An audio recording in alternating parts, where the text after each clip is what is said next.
come on. Was it really like this? They said, absolutely. He said they can't.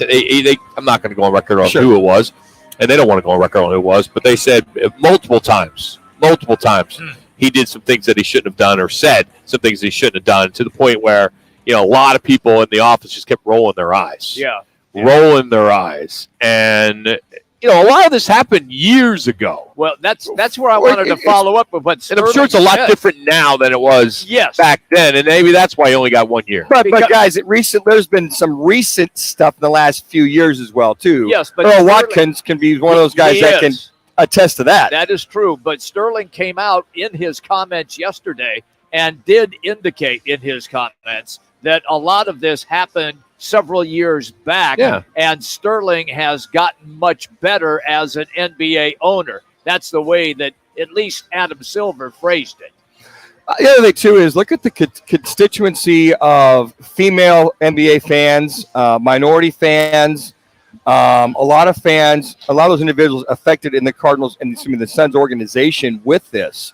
And I can guarantee you this, the sexual harassment, the bullying, a lot of people, white, black, brown, yellow, whatever, are still going to want to see their pound of flesh from this, from being suppressed, from reaching goals and aspirations within the organization, for being hammered for reporting this first and foremost. And, Rock, I will say this, for HR people to be complicit and to willingly know this is going on and not get in there and step in there and do something to stop this, they were complicit.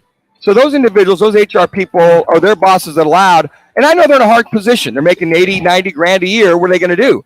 Well, somebody had to step up. I don't think it matters how much you're making. But those other employees, that the reason why they quit, they lost confidence, that they loved their jobs. They want to contribute in the Suns organization. They weren't getting the support when this continued year in, year out, day in and day out, with Robert Sarver just having the rule of the roost. And that's where I'm disappointed that HR did not stand up for those individuals you're supposed to represent while you're within an organization. There's that piece of it as well. Do you really feel, you're not there, do you really feel that many of these individuals did go to HR? Yes, specifically said every one of them that this is what was said to me. Yes, it wasn't in a playful way. It wasn't in a Rock. All of them. Everyone around him was doing, not just one particular person. Yes, and yes. Talking to a couple people that worked there yesterday, there weren't. He or she did not go to HR. Okay, there was enough that went there. You look at the report. I'm not defending him in any way. I'm not saying. No, I know. I'm just saying, but there was enough. Well, hey, if you have one, that's way too much. That's not getting acted upon. You had multiple. It is amazing how it could get to that point. In the same conversation, the meeting I was in yesterday, I was also in the meeting with someone who actually has been a president and pretty bigwig in a professional sports franchise, and he's like, scratch his head. Nothing like that ever happens. How can it happen? Yeah. He goes, that doesn't happen. There could be some fun banter going back and forth at happy hour with your team or with people you're working with. Yeah. That happens all the time. And there are particular women that kind of stir it up too, just to kind of have some fun, but they're not doing it so someone says something, they're going to go to HR. They're just having fun. Yeah. You always hear that term, guys, girl. Sure. Girls that are more tomboy, or even girls that aren't tomboy, that like to give you, crap for being a guy. Yeah, and I think the main crux of this is within the workplace. That this was happening on a consistent basis. Well, workplace is still the same if you're all working together, going to happy hour. Rock, you can call that workplace. The bullying, the browbeating, the talking down, the talking at, the in your grill, the physical harassment he had with a lot of guys there as well too, questioning somebody's gender, their sexual preference, and on a consistent basis over and over again. And I'm like you, to allow that to continue to happen, HR or anybody, to grab Robert aside and say, Robert, their job. Well, and it's unfortunate. That's the toxic environment that they're in, that they can't get into a situation where they go, hey, Robert, you need to chill out, man. This thing's going to come back to haunt you. And all the deny. You could do that. I would do that. Yeah, whatever. If I were the owner? You could do that. Absolutely, man. You're working for the Phoenix Suns, and you're going to tell me the players didn't know this stuff was going on either? Oh, they knew. Okay, so why wouldn't a player that makes millions of dollars say something? I don't know. And you're going to tell me Dan Manucci, Mr. Color analyst for the team, is going to say something? If I was a member of that organization, and if on the team, and Robert, all this was getting back, the whole Earl Watson thing that came back. Right. It's like, hey, Robert, or the captains Maybe they say something that affects the team. This is all front office stuff. So for nobody to confront this guy or make this guy one of those individuals that should be held accountable is just wrong. When I was in HR Motorola, I had to go to several higher ups in reference to stuff that was going on with either with him or her or some of the things in the organization. Look, here's what we're finding out. This is what's going on. We've already warned this person, that person twice. Next time they're going to be out of here. And it's coming back to us that you are one of those individuals that is part of the problem with this and this. Open dialogue, let's make sure we nip this in the bud. Otherwise, we're going to have to come back and write you up. I would do that myself, and then my boss would come and join me too, senior HR people. Because at Motorola at that time, you remember, thousands of people working, and they want to make sure that this doesn't happen because we got EEOC gets involved. I'm surprised EEOC might have been involved with this whole Robert Sarver thing as well. Yet to be seen. I think there's more to it that's coming down the pike. Could be, or it could be the other way around. It could be some disgruntled fans. I mean, this team, when a lot of this stuff was going on, this team was pretty bad. Yes, it was. I mean, it was really bad. Yeah, and I'm sure, there's a lot of stress that was going around. But no, I'm not. I don't. It doesn't change anything. Well, you're not condoning it, but 50 pages is 50 pages or whatever it is, 500 pages. So there was 80,000 documents that they reviewed. 80,000 documents that they reviewed at private independent. So is that bad? How does he only get 1 year? That's because of Adam Silver said in the bylaws with the owners. Yes, that's the limit. That's all they could limit was a ban for a year and $10 million. He's limited, Rock. Yeah, that was the only thing. Otherwise, if it got even worse than that, then it's going to open every can of worms at every organization. Well, yeah, okay, could. Yeah, absolutely. We don't know what Cuban's doing. Cuba got in some trouble. Yeah, he did. It could be a lot of organizations that are having this problem. They're like, oh no, we let's help this out. Make sure it doesn't get worse. Well, you got to be held. You can't. What's the term? That guy can't be wrong, and he's right. Okay, he's an owner. He's held to a different standard. Really? So we'll hear a lot from Adam Silver now. I am anxious to see the world that I live in. This footprint that have a huge sponsorship, a $5-10 million deal, with the arena. Hey, we don't want any part of that because there's employees at Footprint right now saying, well, we shouldn't advertise with them. That's ridiculous. Could be far or the beer companies or whoever, the sponsorships. I mean, it happened with PGA professionals that went over to the Live. I mean, it happens all the time where you hit them in their accounts. Pocketbook. And this team is worth what? $2-3 billion when he paid what $4.25 million and whatever it was. So anyway, we'll continue this conversation. LeBron James, Chris Paul, they're disappointed on how the NBA handled it. We'll talk to, we will hear from the commissioner. And why is Chris Paul the only Suns player to come out with a statement? We're live from Twin Peaks in Tempe. Appreciate you hanging out with us. It's Roc and Manuch with Jimmy B on Fox Sports 910.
issued, those findings.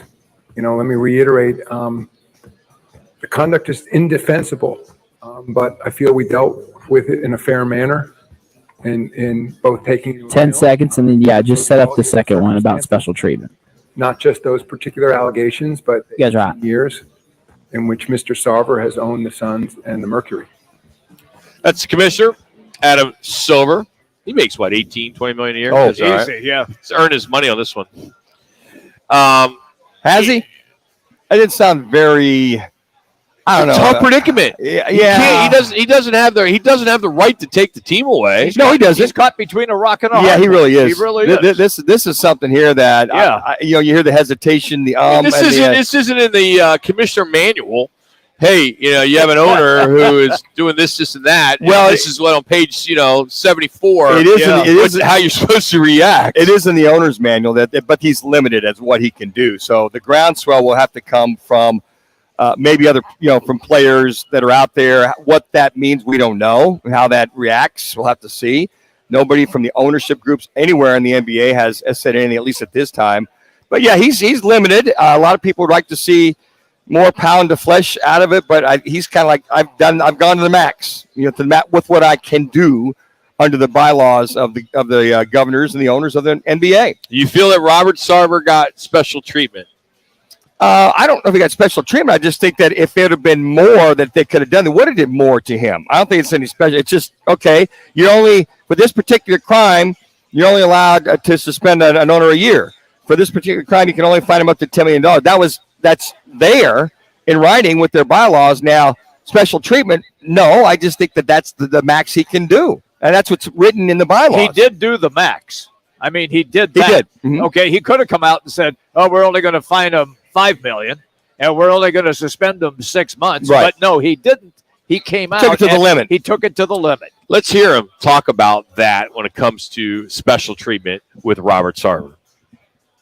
I think everybody in this room would agree that if any of us had said or done even a small percentage of the things that Robert Sarver has been shown to have said and done, we would be fired. And I assume that anybody working at Olympic Tower, if they had done even a percentage of that, would be fired. And anybody who worked for any of your 30 teams would easily be fired. Why would there be a different standard? Understanding the complications of removing an owner, why should there be a different standard for the owner of an NBA team than there would be for everybody who works in this league?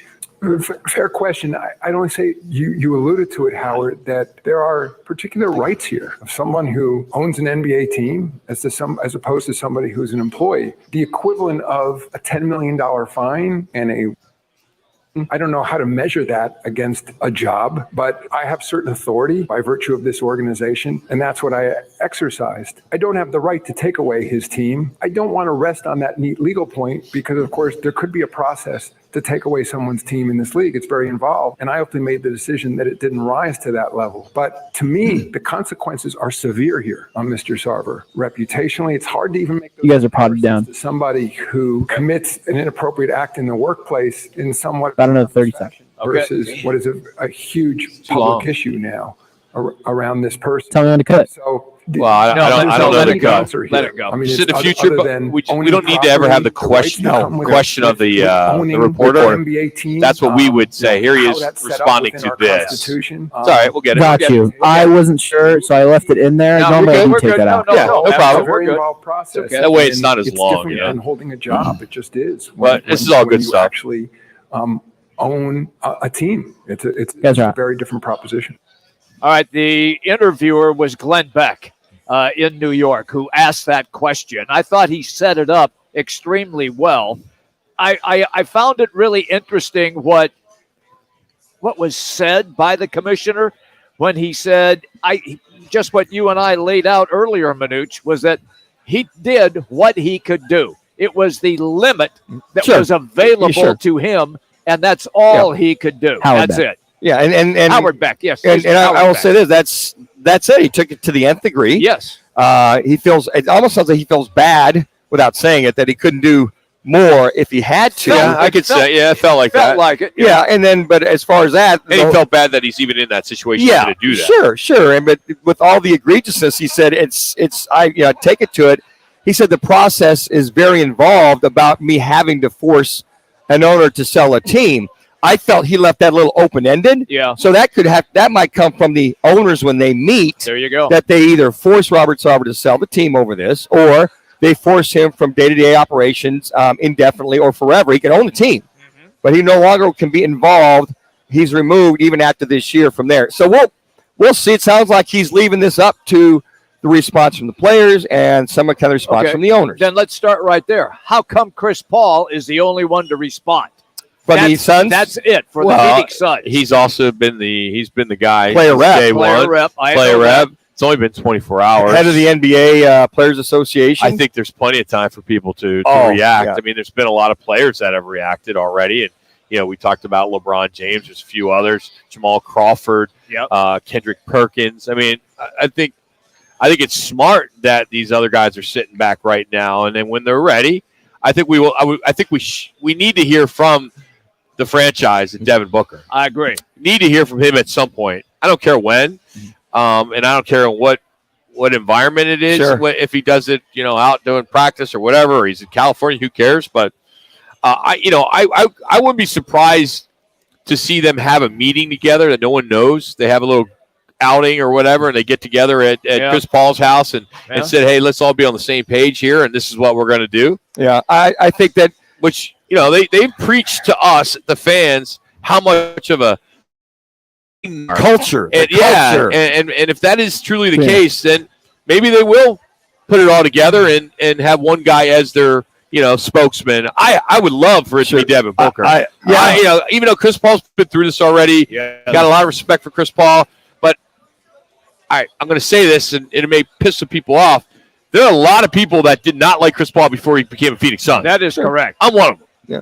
I haven't changed my feeling towards him. He's still Chris Paul. Okay, he's that Danny Ainge. Unless he's on your team. Yes. But he is a son, and he's a hell of a son. However, he's didn't show up when we needed him to show up. He has been a irritant to just about every NBA team except the one that he plays for. Yep. That's the best way to describe it. So I look at him as a guy that's just passing through. Yes. Okay. We're not retiring his number. He's not going to the Ring of Honor. Right.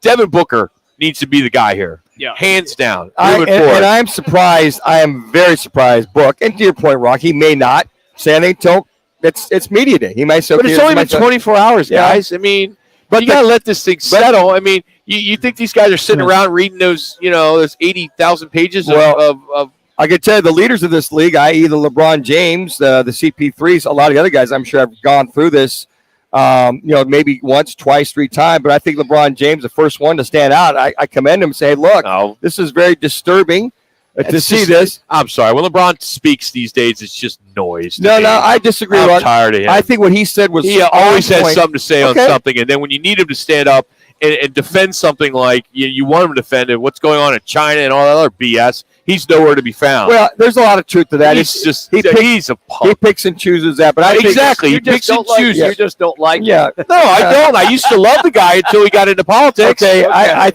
think in this instance, he's spot on. Now, what happens with the Players Association? I disagree. Let me read his quote.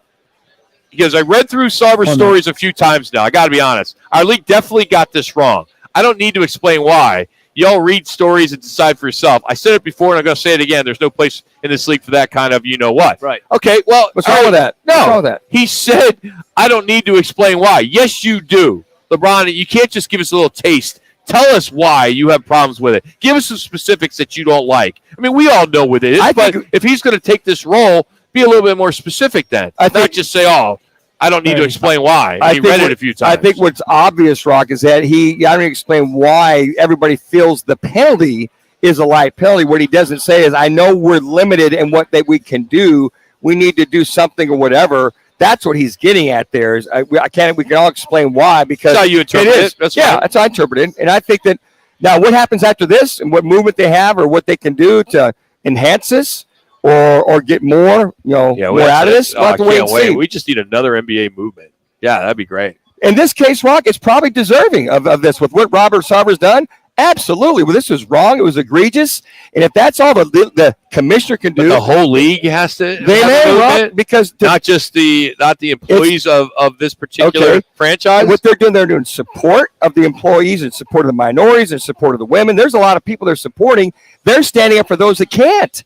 They basically, some of those that can't, we've done all we can do, and this is it. Then where you go from here, that's what I think he's standing up for. Hey, you want to get away? I know a lot of people do. Robert does. How about Hawaii? Roc and Manuch and Jimmy B are giving you a chance to sign up to play the Twin Peaks annual football picks. You can get in right now. FanPick'em.com. It's courtesy of Blue Moon and Coors Light. Hit to FanPick'em.com. Get in your weekly picks and win it for yourself a trip to Hawaii or the $5,000 cash. We do weekly $50 man-size cards, or we call them man cards, and that can get you a bunch of man-size Coors Lights and Blue Moons. All you need to do is go to FanPick'em.com. Well, we're going to turn it off for now in regards to what's going on with Robert Sarver and the Phoenix Suns. We're going to talk some football, as close to 9 playoff teams from last year lost their first game. Does that mean anything? To me, nothing, but it means something to Manuch. So we're going to talk to James Jones, NFL Network analyst, and see if there's something to this with teams that were playoff teams last year that lost their first game. It's Roc and Manuch with Jimmy B from Twin Peaks, Tempe.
Step. Bonus issued as free bets. 1 early win token issued at opt-in. Moneyline bets only. Deposit and wagering restrictions apply. Eligibility and terms at DraftKings.com/football terms. DraftKings Sportsbook is an official sports betting partner of the NFL. Download the DraftKings Sportsbook app today and use code SPORTS for a special offer when you sign up. That's code SPORTS only at DraftKings Sportsbook. You're good.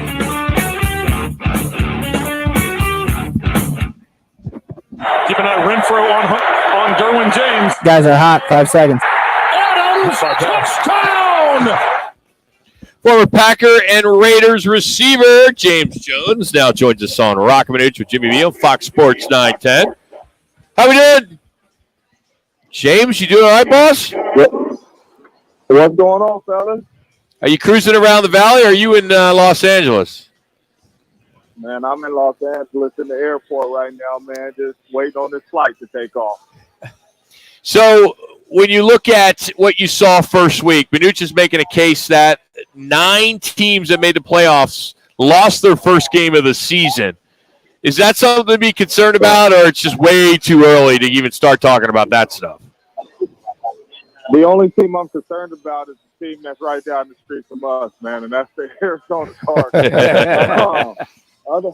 Other than that, everybody else, I'm kind of, taking I'm not going to overreact, you know, and you're still trying to figure things out and, figure out what type of offense you're going to be. You got to iron out these crinkles. A lot of your players didn't play in preseason, so this is the first live reps that they're getting together, in game time. So it's going to take some time, especially on the offensive side of the ball. But the Arizona Cardinals, man, they didn't look good on both sides of the ball, and it was really embarrassing. I think unprepared is one of the things I look at, James, in this team. I mean, and then no answers, no adjustments. But to your point, this is probably the first legitimate preseason game with all the starters to play to work out those wrinkles. But for me, it was a lack of adjustments and just no urgency in their game.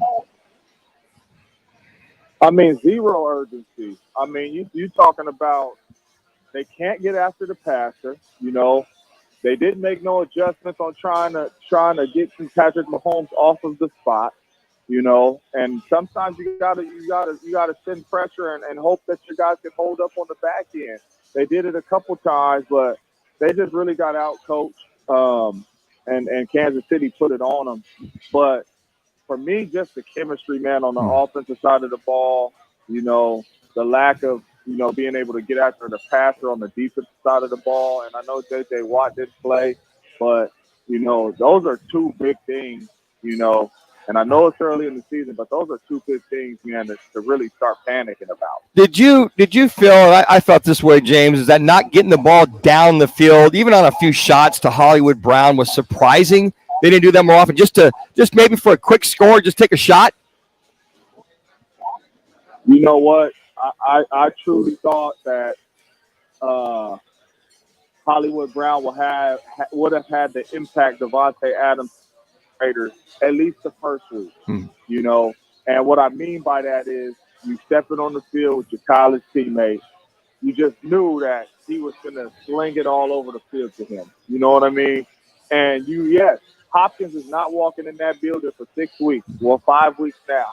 And you have to find ways to get explosive plays on the offensive side of the ball. And the best person and the best chance to do that is Hollywood Brown. And he didn't even have those opportunities and those targets to really impact this game. James, let me take you then to the defensive side of the ball, where it appeared that Isaiah Simmons was chasing after Travis Kelce on almost whomever he was covering. Yeah, really. He was chasing everybody. And they couldn't cover wideouts. What happened to the defensive scheme? I'm just really curious, as a guy who's been there, done that, what happened there? Hey, I'm trying to figure it out, too. That's why I came on the show and I instantly said I'm panicking. Because I watched the game also, and I'm like, man, what is going on? Like, they don't even look like they belong on this football field with the Kansas City Chiefs right now. And you know that they have the athletes, they have the guys that can compete with anybody in the National Football League, and they just did not look like they belonged, man. And I don't know if it was scheme-wise. I don't know if it was just the Kansas City Chiefs just clearly better on that day, and Travis Kelce just clearly unguardable. But, that's hard for me to believe with how athletic a lot of these guys are on the Arizona Cardinals, man. They just did not look good.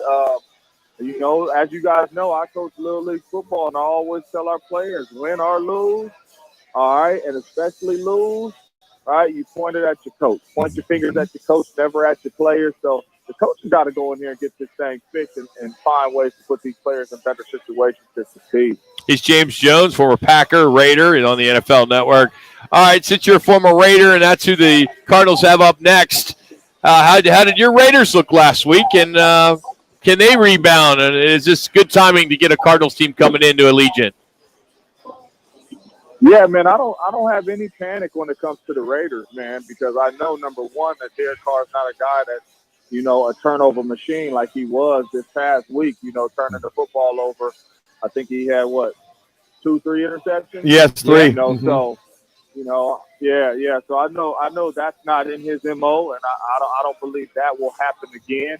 I think that was one of them ones where it's kind of like, man, my brother is out here in Devontae Adams, and I'm going to try to make a couple throws, to squeeze in tight windows to get him the rock, and he had one to Hunter Renfrow as well that he tried to squeeze in. But I don't have any panic about them, and the reason why is because as bad as they played, they had a chance to win that game still. The defense showed up when they needed to show up to get some stops, to get that ball back to the offense, whether it was stopping them on 4th down. I believe Mad Max and Chandler Jones is going to get this thing cooking and put some pressure on Kyler Murray and put some pressure on all these quarterbacks that they play. And the offense, I was at training camp with the Raiders. This offense is going to be high-powered. It is going to hit its stride and be putting up a lot of points. So I'm not worried about the Raiders. And, yes, I do believe that the Arizona Cardinals are in trouble going to Las Vegas to take on the Raiders. James, you talk about Devontae Adams, 17 targets and the 10 catches with the 1 touchdown, 140 yards. I mean, you consider him right now as the best or one of the top 3 in the National Football League as far as receivers? Well, number one, you shouldn't even say top 3. The 3 shouldn't even be in there. But no, he is the best wide receiver. He is the best wide receiver in football. And Justin Jefferson is right on his heels. Okay. Justin Jefferson is right on Devontae Adams' heels. But those are my 2 top guys in the National Football League right now, man. It doesn't matter what system they play in, what scheme they play in, what quarterback they play with. Those 2 dudes right there make everybody around them better. They can't be pressed at the line of scrimmage. The separation that they create in their routes, in between their route running, is second to none. And, I mean, there's really nobody that can do it like these dudes are doing it right now. And they're doing it everywhere. In the slot, on the outside, it does not matter. They're cooking with gasoline right now, man. Those are my 2 favorite receivers, but I got Devontae Adams number 1. Take me to Josh McDaniel, hired away from the New England Patriots, longtime offensive coordinator. He got a shot when he was in Denver. It didn't work out that well for him, but now he is back. James, how does he handle his second time around with what you've seen so far? Well, I think, number one, he has a much better roster than he had in Denver. I mean, you're talking about a championship roster that he has in Las Vegas with the Raiders. I mean, you got a franchise quarterback, a franchise wide receiver, a franchise running back. You got 2 franchise pass rushers. Like, he's built.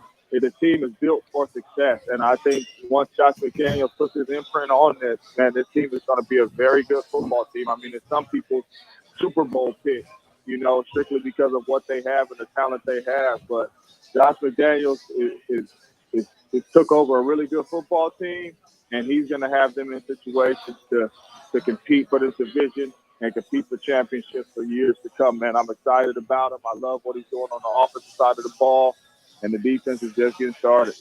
Hey, James, we've got about a minute here. I want to get your thoughts about watching that Bills L.A. game last week. The Bills Mafia is strong there at SoFi, but just your initial thoughts of watching Josh Allen and the Bills go at it against the Rams, the defending world champs.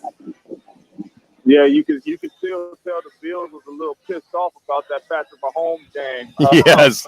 Last year, they came out firing on all cylinders, man. They said, look, y'all win the Super Bowl. People got us picked to win the Super Bowl. We finna show that we are the favorites to win this thing. And they went out there, man, and they really just manhandled the Rams. Nothing to overreact with the Rams because I think a lot of the stuff that happened in that game is definitely fixable. But the Buffalo Bills is a problem, and the reason why they are a problem is because they can win on defense and they can win on offense. If the game got to be 40-42, they can beat you that way. If the game got to be 10-3, they can beat you that way. And when teams are built like that, man, they are tough to beat. James, we appreciate. We know you're traveling today. Thanks for coming on for a few minutes. We always appreciate your time, man. Thank you. Not a problem, man. I appreciate you guys having me. That's James Jones, former Packer Raiders receiver. You can catch him on the NFL Network. You can follow him on Twitter at 89JonesNTAF. wish we had a little bit more time. He's traveling back and forth from the Valley to LA to do the NFL Network gig. I want to start getting into Los Angeles and the Chargers versus the Rams. You got the Chargers and the Chiefs tonight. Yes. Next week the Rams are in town here. Right. But every time I go over there, I have not seen, and I've been over there 3 times this summer. Right. I don't think I saw one car with a Raider license plate, a Charger license plate or signs anywhere. It's all Rams. I can tell you this, that they announced that they have sold more season tickets than they ever have. The Chargers good sign. It is a good sign. I know there's some efforts to get an NFL team back to San Diego, so hopefully that may happen for the folks there. Hey, James Jones is driven by All City Towing. All City Towing continues to grow, and they're hiring. Head to allcitytowing.com. They're here in Tempe. Yes, we are just down the street from here at the Twin Peaks in Tempe. Full-time positions available. They have incredible benefits, including a 401k program with a generous company match. And the fastest way to apply is just go online, allcitytowing.com/careers, or you can just search careers on their website. So head to allcitytowing.com. But we are here at Twin Peaks in Tempe. And if you didn't know, brunch is now being served here at the local lodge. There's 4 of them in the Valley. Wake up with the scratch favorites you love, the classic brunch drinks that won't break the bank. Head to your favorite lodge, your Twin Peaks Lodge, for all the details. That's brunch at Twin Peaks at all 4 Valley locations. Well, I've been waiting. I don't know about Jimmy B and Manuch all year.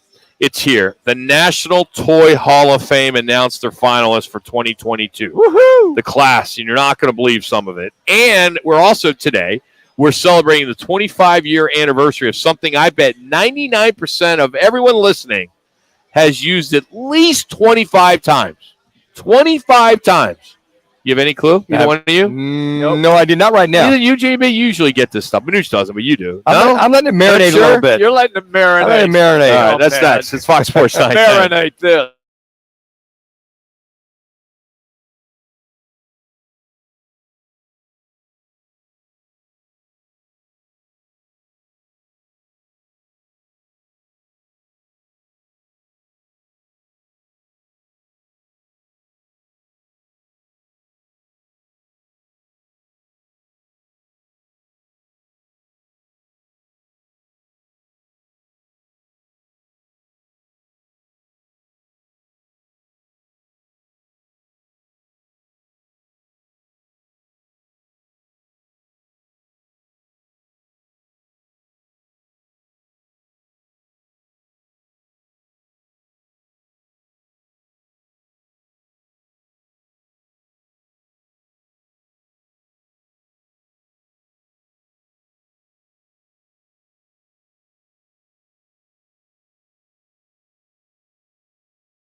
let's go back to 2002. D-backs beat the Brewers 6-5. Kurt Schilling fanned 8 batters to give him 300 on the season. And then with that, Kurt and Randy Johnson became the first teammates to record 300 strikeouts in the same season. That's incredible. That's that is incredible. It really is. That's 2 guys. Too bad the one in 2001 just came up short in that 2002. Same year, we're talking Oakland Raiders. Rich Gannon begins an NFL record-tying streak of 6 consecutive 300-yard passing games, throwing for 403 yards in a win over Pittsburgh. He tied Kurt Warner and Steve Young. Here's what screwed up. So, Rich Gannon. Yeah. This summer, my parents have a place in Ocean City, New Jersey. Okay? And we have people that live underneath us that are summer. They live there year-round, and we're upstairs, right? And I was leaving after a week there on vacation, and I'm talking to a guy downstairs, and he played football for Delaware. And he's like, he goes, "Yeah, I heard you do radio in Phoenix." I said, "Yeah." He goes, "Yeah, Rich Gannon was here last night having drinks." You know, and I'm like, "You was?" I said, "You should have came upstairs and I would have came down and I would have loved to meet Rich." Yeah. So I thought that was kind of cool. You know, Rich Gannon is in our house. He doesn't get enough credit for how good he really played a long time. He did. He paid his dues in Minnesota. You know, played there. They got to with John Gruden there in Oakland, and they kind of set the world on fire. Unfortunately, they came up way short against Tampa in that Super Bowl. Well, they did. 2004, staying as the NFL Commissioner Gary Bettman announced the lockout of Players Union and ceased operations by the NHL head office. Now, Gary, if you're listening, you're driving around the valley. I'm sure he is, Ron. That's the year that the Coyotes were supposed to have the All-Star game. That's right. Oh, you owe us an All-Star game. And I know you're not going to do it in a 5,000-seat little tiny arena over the next 4 or 5 years that they're going to be there. But hopefully, if the Coyotes do get a new stadium, a new arena, I should say at some point, that first year, you earmark Phoenix as the All-Star game home. I second the motion. That'd be the great christening if they get that down there at Priest and Rio Salado, the brand new stadium. That'd be the great christening for them to host that All-Star game. Great. Earmark that bad boy. As I went to break, I said there's something that you guys have done probably 25 times at least. At least 25 times. What do you got, Manuch? Done something. You've used this service at least 25 times. Okay, well, it's a at least 25 times. At least minimum. Because today's their 25-year anniversary. Okay, I'm going to say 25 anniversary. Has Google been around for 25 years? I got to tell you, Manuch, you are on your game. Did I get lucky? Yes. You got real lucky. Hey, Ben. I was going to burn you on it. Ben, can you do me a favor? Will you mark this? Because this has never happened in 18 years that Manuch has got one of my, on this day kind of clues to then turn it into the actual answer. When a blind squirrel finds an acorn. Yeah, that's right. And that's Manuch. Amen, bro. Wow. Prevagen's kicking in, Rock. Jeez. Yeah. 25 years? That's a wild stab in the dark. It was originally spelled Googol, Google. And then they changed it, and now it's Google. So 25 years ago. How about that? Dang. And not only that, you know what else Google owns? They own YouTube. They own everything. They own everything. Yeah. Everything you use, it's owned by Google. Just about. What's he worth? About $200 billion now? Easy. He's worth a ton of dollars. Today's On This Day report is powered every day here on Roc and Manuch with Jimmy B by 72 Sold, America's leading home selling program. There's no better way to sell your home than 72 Sold, the official real estate partner of the Cardinals, the Diamondbacks, and, of course, Roc and Manuch with Jimmy B. And so for the easiest, fastest, most profitable way to sell your home is at 72sold.com. Get our higher price at 72sold.com. Appreciate 72 Sold being part of On This Day. We do it every day at this time. We're going to dive into our random fact of the day. And this one is somewhat random, but I like it. Okay. The National Toy Hall of Fame revealed their 12 finalists for the 2022 class. And once again, my favorite childhood toy, illegal fireworks, was robbed. was robbed. So here are your finalists. Okay. Yep. Bingo. Okay. Briar horses. I don't know what that is. I don't know what that is. Light Bright. Remember Light Bright? Yeah, I do remember Light Bright. Masters of the Universe. Absolutely. Yeah. He-Man. The Pinata. Yeah, sure, okay. Yeah. Phase 10. No idea. Oh, okay. All right. Okay. Briar horses. Jackson's showing us some pictures of what that is. It looks like a horse. Pound puppies. Racco. Yep. And one that has to get in. Okay. Because I guarantee if I challenge you, Manuch, today, Yeah. telephone pole with a Nerf. The Nerf ball. The Nerf toy. Okay. I would win. I was always steady quarterback. With the Nerf. Arrows on the side. No little arrow on. No fin or whatever you call that. Yeah, just no wings. plain. Just a Nerf So we're going to have to wait till November 10th to find out who got in. I just think every time we see this every year, I think of Whammo. I think of all the things they came out with. Oh, the Frisbee, everything. Lincoln Logs. Oh, man. The one that I think should be in, lawn darts. Is it? Do you know if it's not in? I don't think it's in. Because there's some obscure toys that are in. Lawn darts. Jax is on it. He'll find out if lawn darts are in. I love lawn darts. And then they quit selling it because people were getting injured. Do you play croquet? Hell yeah. Do you really? Used to play a lot years ago. Yeah. What do you mean years ago? You're 65. That's when you're supposed to start playing. Give me 10 years before I get to the facility. And then I'll start playing. I play shuffle. The 50 plus places now, they're really awesome. Like if I didn't want to move out of my snobby Scottsdale area, I would love to live in Sun Lakes, Mr. Snob. or any of those 50 plus communities. They got everything. Yep. You don't need. You got a bar. You got all the sports. You got the pickleball. You got the croquet. You got the lawn darts. You got tennis. You got everything. I think was all right several there. years ago, Water Wiggle made it in. The slippery slide. Water Wiggle is you attach this long thing, had a head on it with a smiley face, and you attach the hose, and it'd go wild all around you, and spray you all over. Water Wiggle ride. Come on now. I was fortunate. We went to a pool. Yeah. As a kid, we remember us poor kids. Yeah. We would go play. We would go play in the hose. Yeah, and I could tell after some of the things you've said, you've drank a lot from that hose.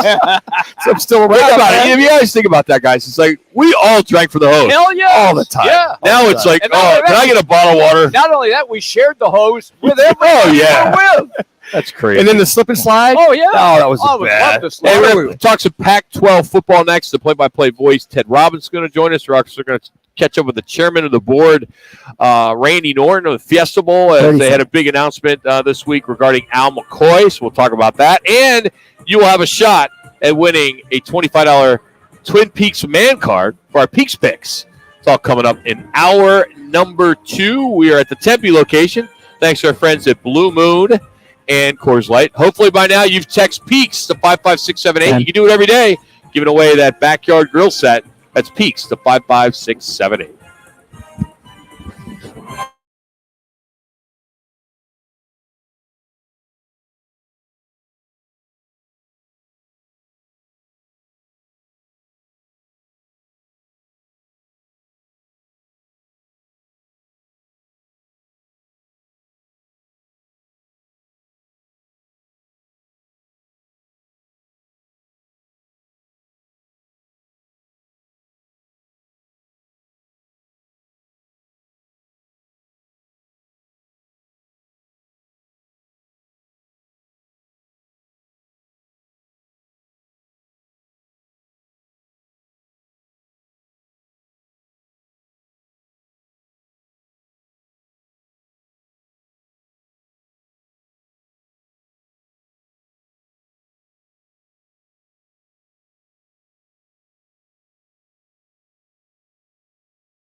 on the defensive side was just horrific. Totally lacking. And I'm going to tell you this.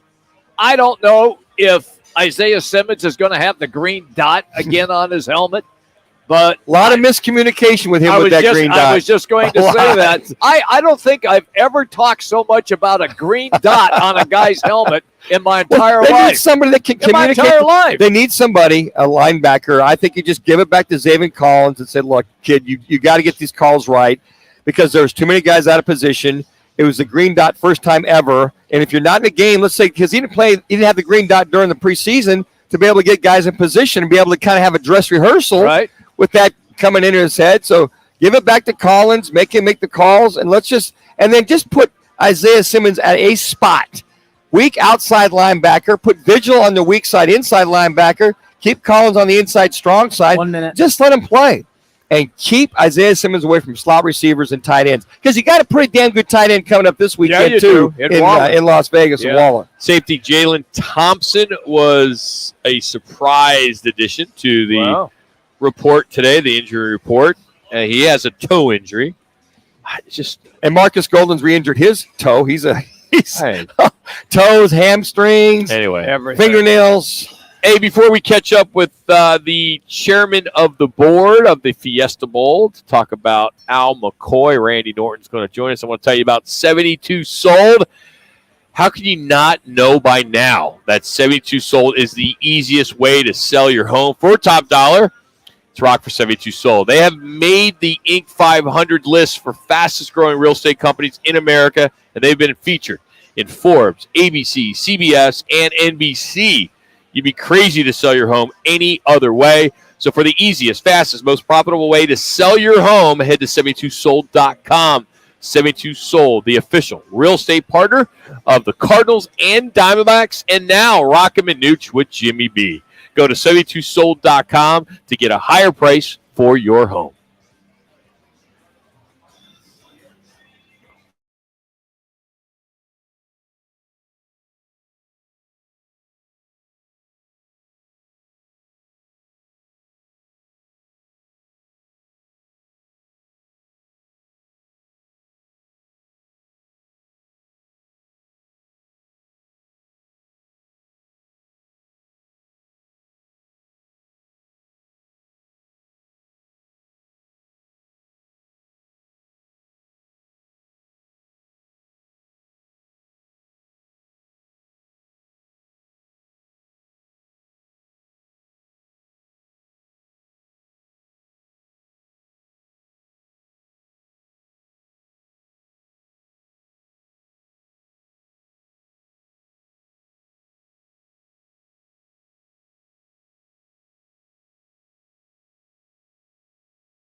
Play voice of the Pac-12 network will join us. It's coming up here in about 15 minutes as Pac-12 would love to be in the Fiesta Bowl this upcoming year on New Year's Eve. Not sure if that's going to happen, but you never know. Utah could get in, maybe USC. You just never know.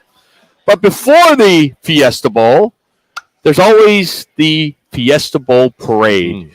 And there's always a grand marshal. And this year, the 50th edition of the Fiesta Bowl parade, it's the legendary Phoenix Suns broadcaster Al McCoy, who's entering his 51st year of broadcasting Phoenix Suns games. And joining us now, who is the chairman of the board for the Fiesta Bowl, and I consider him a friend. I don't know if he can, if it's the other way around. But Randy Norton joins us now on the Roy Doing Guest line here on Fox Sports 910. Randy, what's going on, man?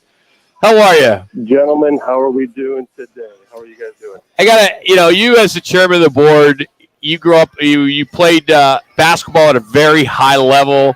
You've basically been born and raised here. I know you weren't, but you've been here most of your life. How much of a treat was it for you to announce that Al McCoy is going to be the Grand Marshal? It was fantastic. The theme of our parade this year is Legends Made Here, and I can't think of anybody in Arizona, whether it's in sports or other, more deserving of the recognition than Al McCoy to be our Grand Marshal. We had a press conference with him on Tuesday earlier this week, and Roc, you were at our committee meeting last evening. He's such a gracious and generous individual. And that voice, the guy's got great pipes and great stories, and he's an Arizona treasure. I can't think of anybody better or more deserving than Al McCoy. I think the one thing I think of, Randy, when I think of Al McCoy is those early days we used to listen to him growing up here in the Valley, but just the stories and the history that he can relate through the Fiesta Bowl over the years. He was here. He's living through all those. Yeah, he was involved with the founders back in the early 70s, and they decided to pull in a couple of the radio personalities. And I think Al was a DJ back in the day after he moved from Iowa in 70, 71 timeframe. And they met downtown at one of the old hotels, and they were asking some of the DJs, around media and what they could do to hype it up. And so Al was around early, and I think he called the first two games. That first game against Florida State, ASU, I think he was on the broadcast, and so holds a special place in his heart. That guy is still accomplished. Arizona Sports Hall of Fame, Suns Ring of Honor. He received the Kurt Gowdy Award at the Naismith Basketball Hall of Fame this year. So accomplished, 89 years old, still going at it, and just great. We can't wait to see him in a car traveling down Central, waving to all the fans. And last night he was our guest for our committee meeting, and to Randy's point, 89 years old, he didn't miss a beat. You would have thought he was your age, but it's 65. And just and telling stories that he's going to come on our show next week. He told some stories last night that I'm going to ask for him to tell some stories, just some great stories about Hawk and some other guys that he's been with. Johnny Hawkins. The stories, you can only imagine Randy being on some of those bus rides and those plane rides over the last 50 years. Just amazing, and he's so humble and he's so appreciative to be asked to be the Grand Marshal. Yeah, it's funny. So at the press release, the press announcement, I told a story. I met Al in 1987. So I went to Paradise Valley High School here, played basketball, and they had this local slam dunk competition that you'd actually compete at the parks, and then they would kind of go through a bracket and narrow down. Well, believe it or not, I made it to the finals. So me and this other guy, I think he was from Tolleson, we competed at halftime at the Madhouse on McDowell in 1987, and I got a chance to meet the Suns and the coaches, and also got a chance to meet Al McCoy, and that was back in '87. And he called the slam dunk contest during halftime. It was a lot of fun. So, Randy, as we move forward, games are in the books. We got a long way to go. Now it's time to kind of look at what may happen here and what games, having the semi games on New Year's Eve. Do we know when that game may be, or what are the time slots that it's a good possibility? Yeah, I think it's a 3 o'clock or a 5 o'clock game. So we don't know yet. It'll depend, I think, on if we get 1 and 4 or 2 and 3, and also I think some of the regionality, depending on the East Coast versus West Coast team. So I think that's up in the air. We are pushing hard, though, to try to get college game day here because I think, regardless if it's an earlier or later game, it's still going to be light during the day. And so would love to get ESPN out here for college game day to break into that semifinal game.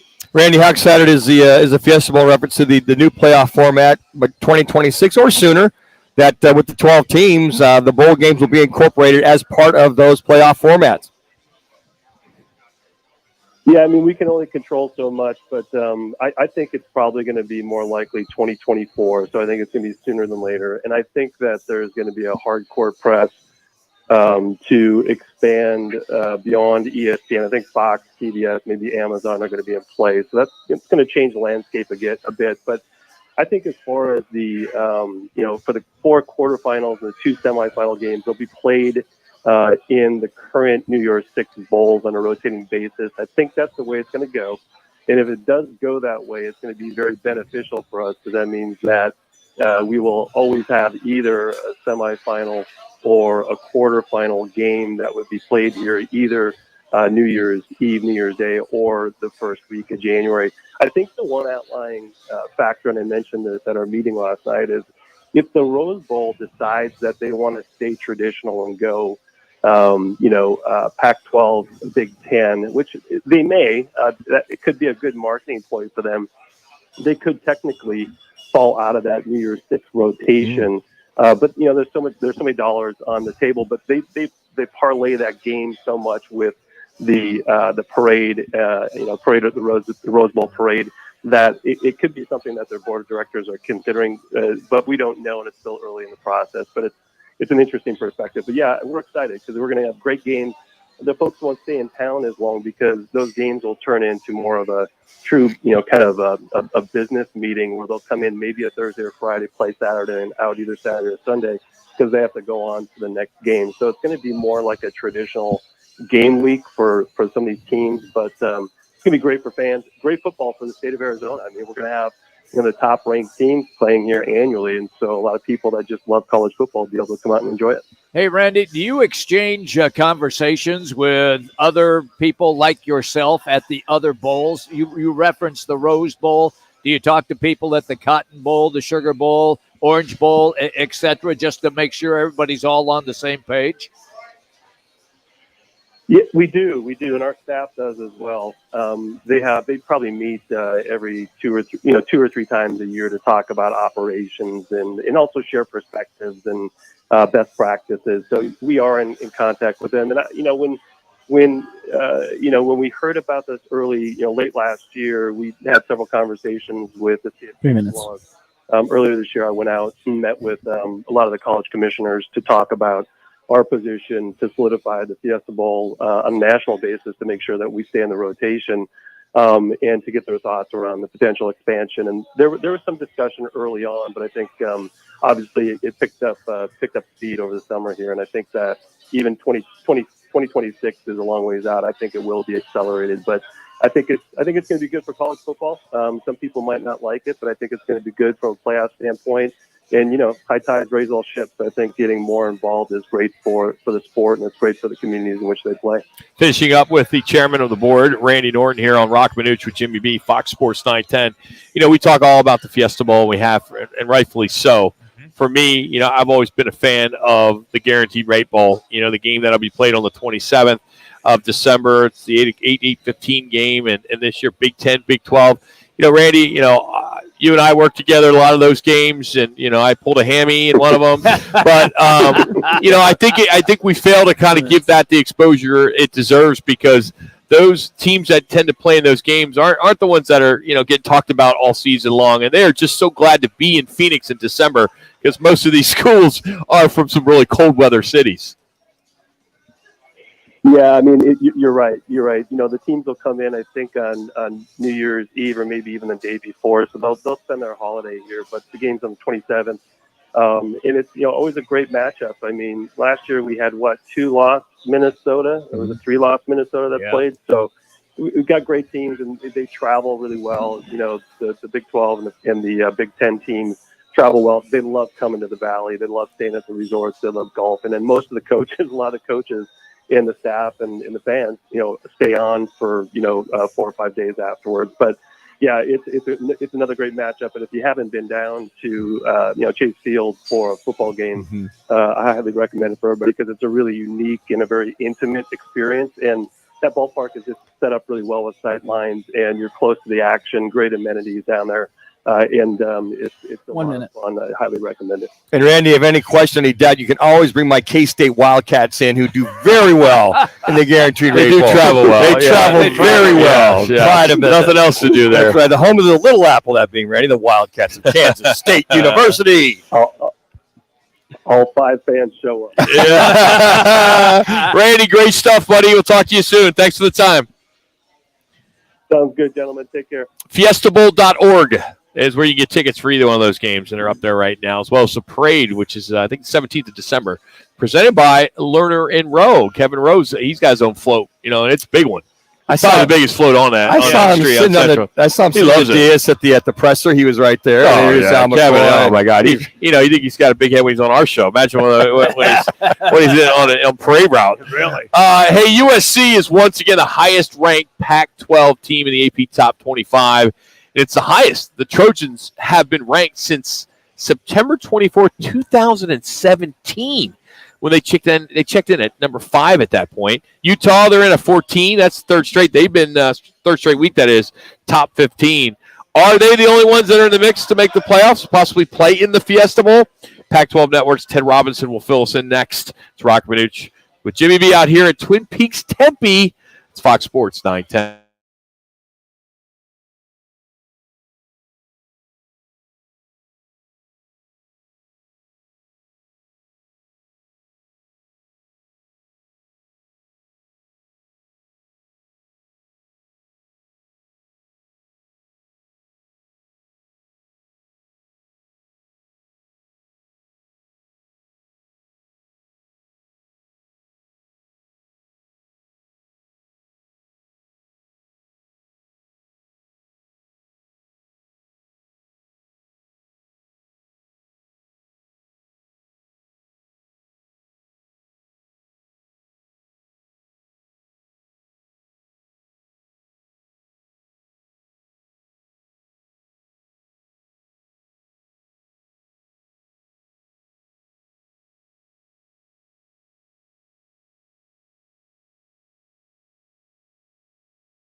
One play, Chip Traynham. White the carry, White the cutback, White to the end zone. Time to catch up with one of the Hey, you guys are hot. you can see it here on the Pac-12 Network. Now let's talk everything Pac-12 on the Roc and Manuch Show on Fox Sports 910.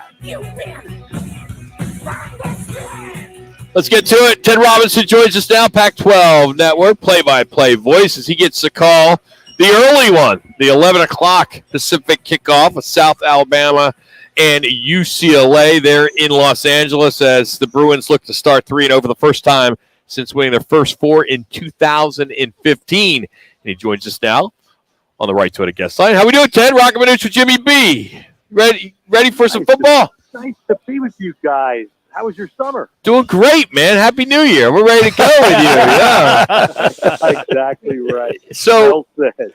What are your thoughts on the 11 o'clock starts? You know, I know they do them in the Big Ten and they do them in the Big 12, but that's a little rough on the Pacific Coast there. I'll be honest with you. I think it's okay. Okay. They're doing it. They're doing it in this case because of two reasons. One is we have 4 games on our network tomorrow, so you're trying to stagger the start times. Secondly, Chip Kelly, of all people, Chip Kelly is the guy that loves the mornings. He practices in the morning. He's a huge sleep study guy. So he would be the first coach, I think, to be willing to sign up to play at this time. And the blunt truth is that UCLA right now is not drawing very well anyway. So whether they play at 11 in the morning or 8 at night, and especially in the non-conference season, I don't think it's going to impact their attendance greatly. Well, I will say this, Ted, for a lot of Pac-12 fans, maybe get the exposure back east, 11 a.m. is a lot better than finishing a game in the fourth quarter at 12 p.m. Well, something. This is something I harped on this week because there were people I heard commenting that Oregon State's great win last week when they went forward on the final play of the game and scored, how it didn't resonate around the country because it was so late at night. And I'm sitting there going, you can't have it both ways because all we're being told in the last 3 months is that that's where the Pac-12 can make some money in its new TV deal is by those late night windows when they're the only game in town. And, I don't like them either. I don't think it helps attendance. But if that's where the money is, then that's where the conference is going to keep playing. Trust me, the new deal will be loaded with night games if that's indeed the fact that that's going to pay the bill. Hey, that's the reason Christian McCaffrey did not win the Heisman Trophy. Nobody in the East saw the guy play. So East Coast bias at its finest. I'm really curious what you think about UCLA. I know that their non-conference schedule it's mediocre at best. But do you see them being a factor this year for Chip Kelly? Is it finally time for the Bruins to finally make that run? Yeah, I mean, I think you want to say, are they going to be in the mix? Yes. And to me, it's a fairly simple breakdown. This is the longest Chip Kelly's ever been the head coach anywhere. Never been a head coach anywhere 5 seasons. He's never had a quarterback play for him more than 2 years. This is the 5th year for the quarterback. The running back, Charbonnet, is excellent, so the offense is going to score points. Their question to me is very simple, and it's very much the same question that USC has. Can their defense, they're not going to be great, but can the defense slow people down just enough so they can win? And it's the same thing. USC is going to score a ton of points this year. Can their defense just be good enough that will allow them to beat a really good team? Ted, I got to ask you, I'm sorry to go here. I know we're just getting into the interview, and I hope you don't, you hang up on us. But and it's not a Pac-12 Network game, but it's your alma mater in Notre Dame, and Cal heads there, and Cal's won 5 of their last 7 non-conference road games. What's going on with the alma mater here, Ted? Well, yeah, I mean, look, they've had two totally separate games. The first game at Ohio State, to me, that was okay. Yeah. You go into Columbus with a first-year coach and a first-year quarterback, and you take them in the fourth quarter.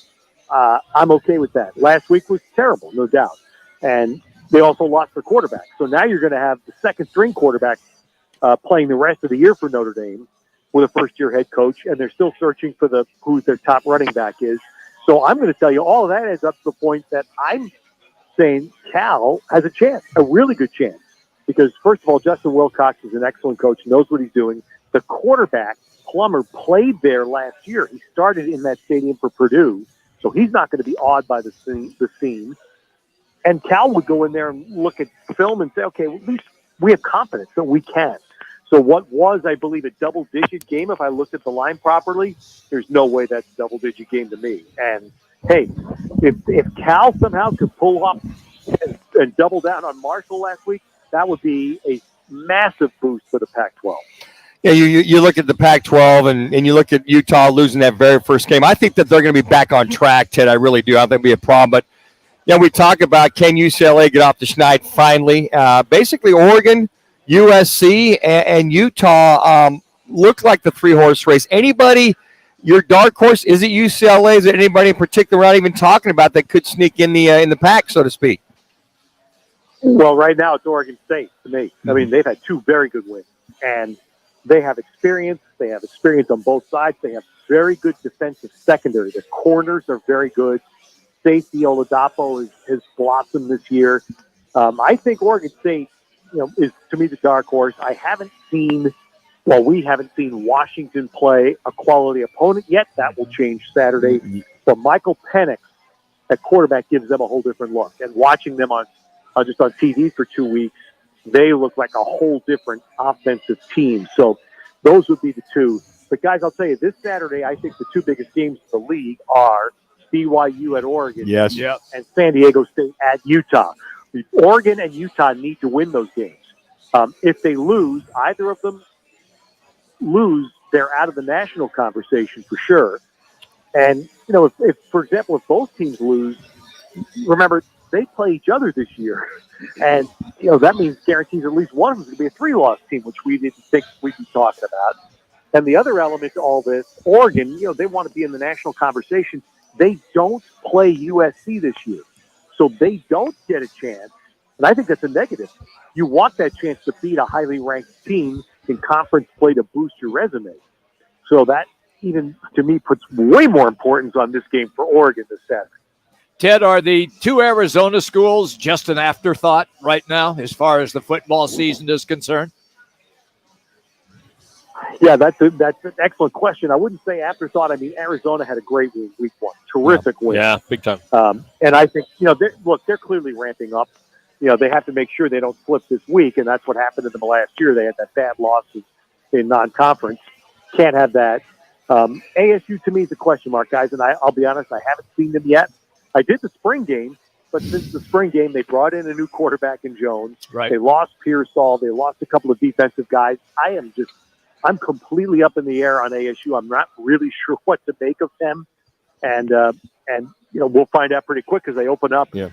I mean, the first two league games, Utah, USC, that'd be a pretty stern report card right away on the Sun Devils. Well, I think the one thing is if the true litmus test, right, Ted? I mean, that Utah game, and again, as you mentioned earlier, Utah wants to keep pace with the Oregons of the world, and USC's of the world. But I think the one thing I think we're all curious about, I hear your voice as well too, is how can Herm Edwards get 50 plus new players, keep this thing together? But I will say this: Emory Jones, and you watch a little bit of him, I think it's a marked improvement at quarterback. So hopefully, that slow it down kind of offense, more methodical, might bode well with as many new faces as he's got on that team.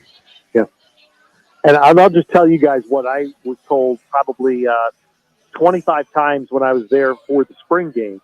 This is the tightest team that we've had since I've been here. I heard that from Herm. I've heard that from the staff.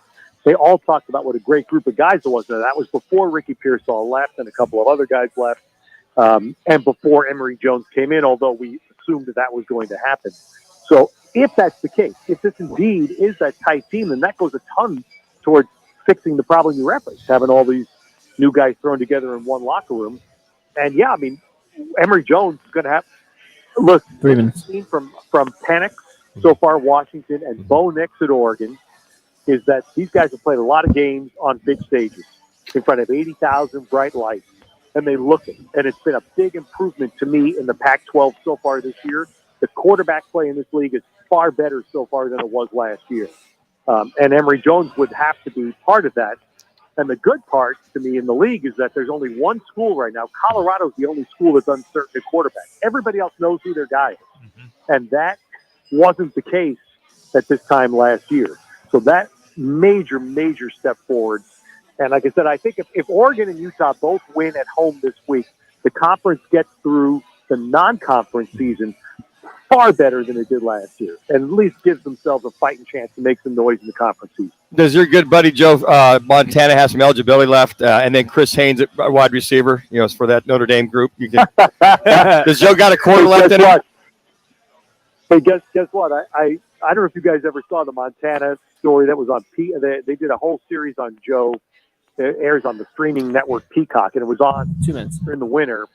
And actually, I saw the first episode. I'm actually on part of it. But I texted Joe after the episode. Chris Haynes was the famous wide receiver that caught the winning touchdown pass in the chicken soup game in the Cotton Bowl, blah, blah, blah. Yep. Well, I saw Chris Haynes in the piece, and I didn't recognize him. And Chris Haynes has lived life a little bit since those days. Yeah. Well, I texted Joe, and I said, looks like Haynes can't run the corner route anymore. And he texted me back. He goes, yeah, he can run it right to the corner of the bar. Hey, Ted, as Manuch asked you about Joe Montana, this is no BS. We're out at a place called Twin Peaks, big sports bar, TVs everywhere. And on ESPN, there is a Guinness commercial with Joe Montana. As he mentioned that to you, I'm like, that's what Joe's up to right now. Hell with Skechers. He's doing Guinness now. Oh, good stuff. No, I know. That was very smart, tapping into his true Irish roots.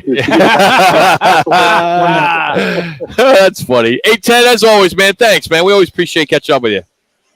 It's great talking to you guys again. Manuch, take care, buddy. Thanks, buddy. Appreciate it. See you, Ted. That's Ted Robinson, Pac-12 Network play-by-play voice. He's got the early one, South Alabama and UCLA. It all starts with South Alabama, UCLA, then Colorado State at Washington State, Montana State versus Oregon State, which will be played at the Providence Park there in Portland. And then it all end at night with Eastern Michigan and Arizona State. 8 o'clock game on Frank Cush Field. Get that nap, Jimmy. If you want to watch that game, that Sun Devil game. Why do you say that to him? You're the same age. Yeah, you're napping as much as he is. I'm go gadget. Jimmy, I know hits that sack about 9 o'clock nowadays. Oh yeah, please. Hey, we are out here. Calls me at like 11 o'clock at night. do. I'm still watching TV. He knows better not to do that with me. I won't answer. Coming up, we're out here at the Tempe Twin Peaks. We need the fifth caller to compete for our Twin Peaks Challenge, which is brought to you by Coors Light and Blue Moon. You'll compete against one of the beautiful Twin Peaks girls for a $25 man card. And that's worth a few ice-cold Coors Light or Blue Moon man-sized beers. We'll take the fifth caller right now at 602-260-9191. That's 602-260-9191. It's our Twin Peaks Challenge right here on Roc and Manuch with Jimmy B.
to the perfect lodge experience. Each week, our Girl Next Door Twin Peaks contestant takes on a Fox Sports 910 listener for 3 games. Get the most picks right and win a $25 man card for one of the 4 Valley Twin Peaks locations: Scottsdale, Phoenix, Glendale, and Tempe. Don't forget man-sized Coors Light draft specials every Thursday at Twin Peaks. Beer. Time for Guys are hot. picks. We've also added Blue Moon, so it's Blue Moon and Coors Light. Aaron in Scottsdale, hang tight. We'll get you in a moment as Brooke joins us here once again. As last time she was out here, she got the W, and that was big. So we appreciate that. Was preseason. So now we're in season when it counts, week 2 of the NFL. So are you ready to go? I'm ready. All right, first game. The game that you can watch tonight, and you can only watch it if you have Prime or DirecTV, so you have to come out to Twin Peaks, 4 locations. We're at the Tempe locations. Chiefs and Chargers. The game is actually in Kansas City. Chargers are at the Chiefs. Who do you like in this one? Both teams undefeated. Chiefs all the way. All the way? No question? That was easy? Yeah, so easy. All right. Doesn't even need to explain. That's a no-brainer. Aaron, how about you? Where are you going with tonight? I'd go with the Chiefs as well.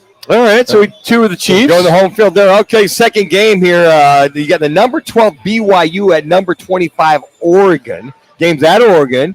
So you think about that game. That's probably one of the better college games throughout on Saturday. So not playing any spreads, but just gives you a little flavor of you got 2 top teams in college football. What do you think, at Brooke? Oregon, you They're said? at Oregon. Going with Oregon. Gonna go Oregon.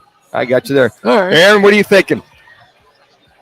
Definitely BYU. Okay. Definitely BYU. I like that. Number 12 BYU. All right. The game that we need to score, well, we really don't, but we'll take a score just for fun of it. Arizona Cardinals and the Las Vegas Raiders. Who's going to win this one, Brooke? Oh, you're kind of – this isn't real – we're not getting a quick answer. Sorry. I'm a That's Steeler fan. How about that? That's all right. Yeah, that's all right. It counts a little bit. I'm going to go with the Raiders. You're going to go with the Raiders? Yeah. Okay. Aaron, Cardinals or Raiders? I'll go with the Cards. Go with the Cards. What's the score going to be, Aaron? Just curious. 24-21. 24-21. Field goal right there. Yeah. There'll be a lot of Cardinal fans up there. Oh, they at sure Allegiant will. Stadium. Aaron, thanks for listening. Thanks for playing. Good luck to you, man. Hopefully you'll get yourself a $25 man card.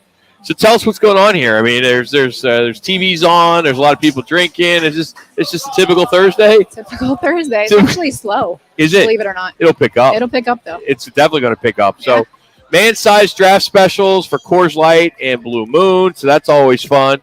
So we enjoy that. So are you here on weekends too? Do you work any of the Super Bowl or like the big Sunday games or anything like that? Yeah, sometimes. But normally during the week. During your week is you? Okay. And let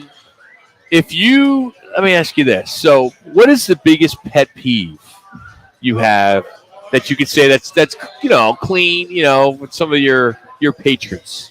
Or you don't have any pet peeves? Everybody, I mean, they're all good patrons. It's the guy that's banging on the bar, trying to get your attention. Oh, yeah. Or pointing at the Like snap. snapping. It's the snap. Are you going with the snap? I'm going with the snap. Going with the snap. So guys, don't snap. Ladies, don't snap.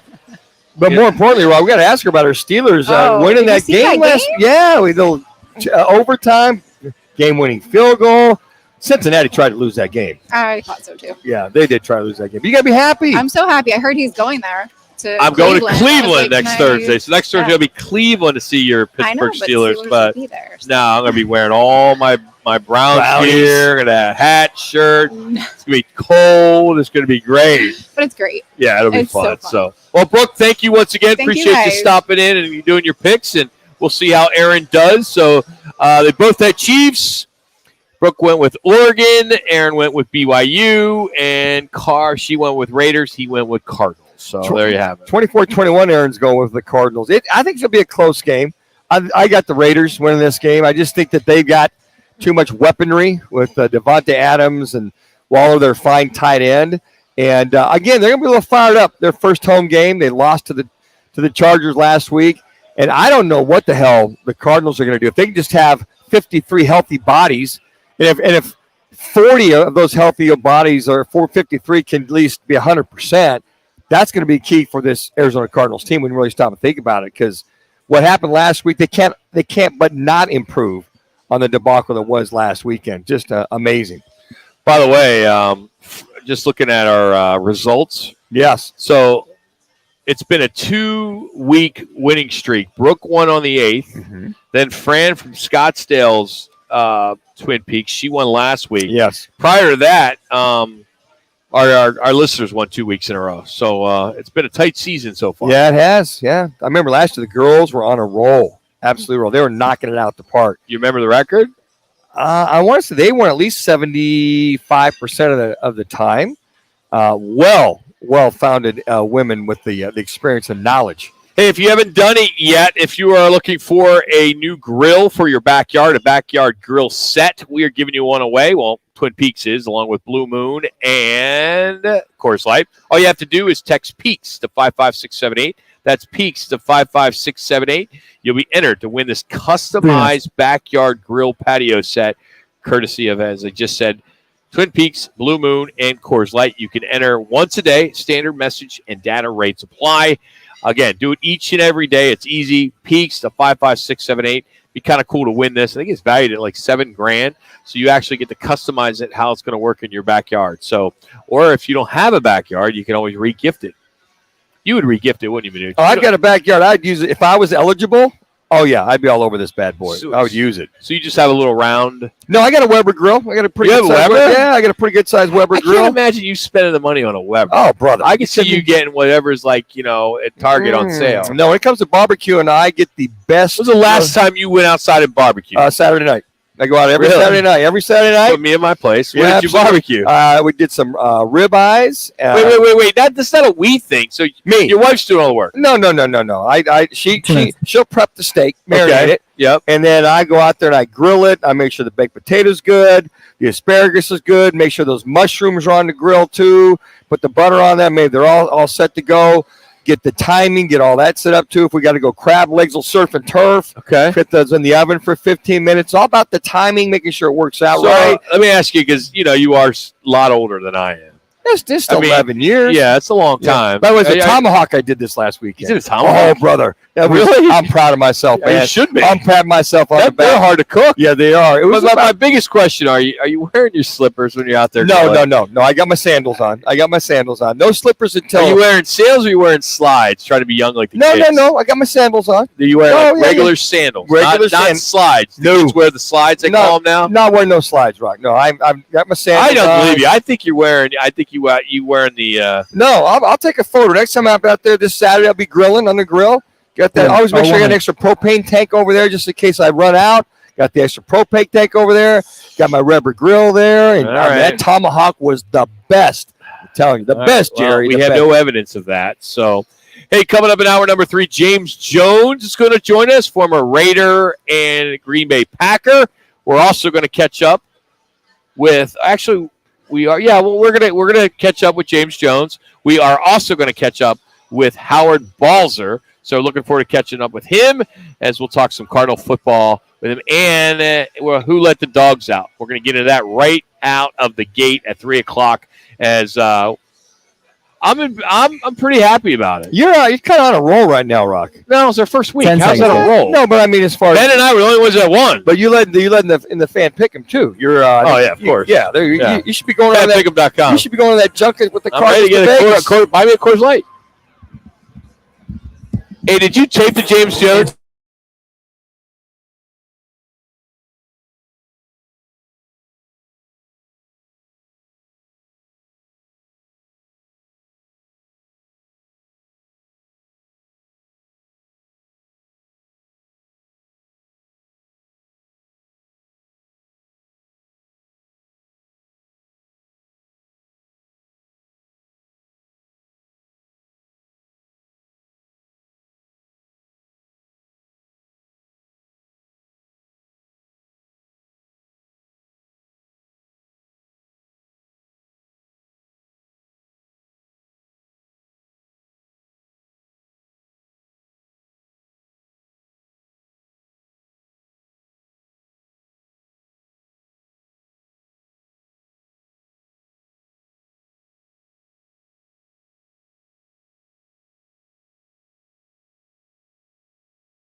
In a wreck and need a check?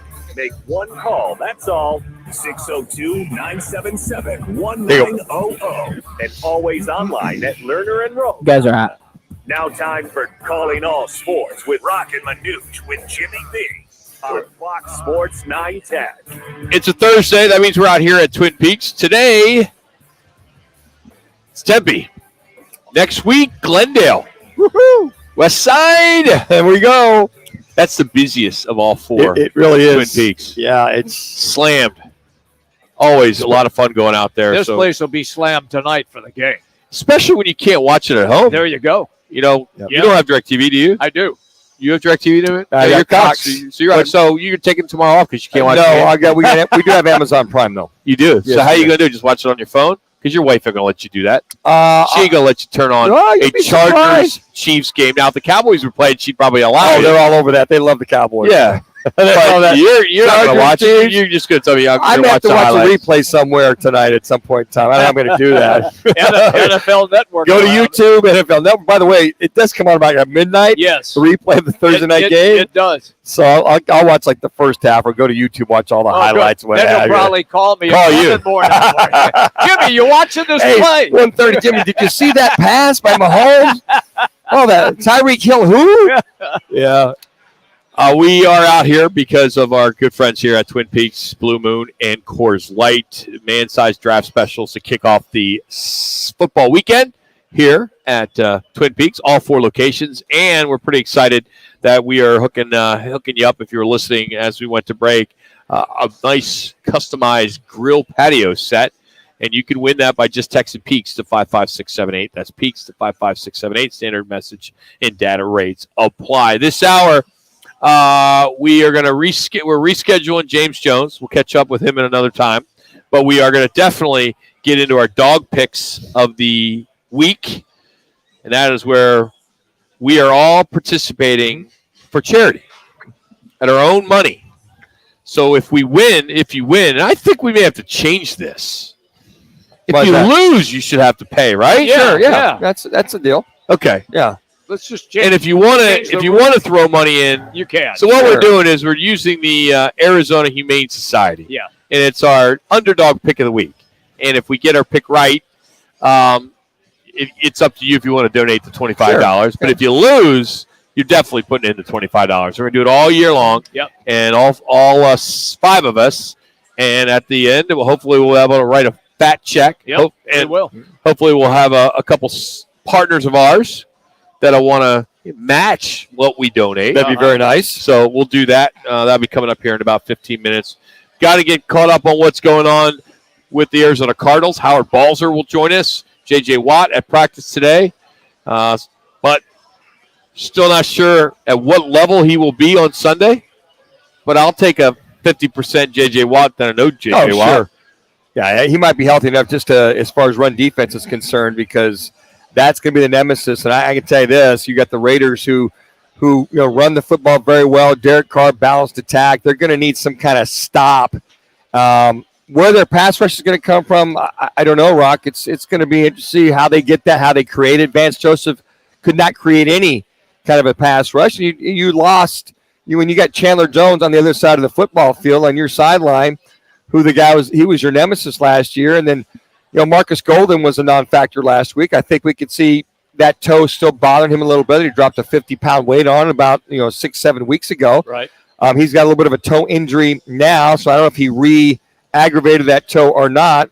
But there's, they brought a lot of different packages. I think they blitzed almost 44% of the time last week. The great pass protection.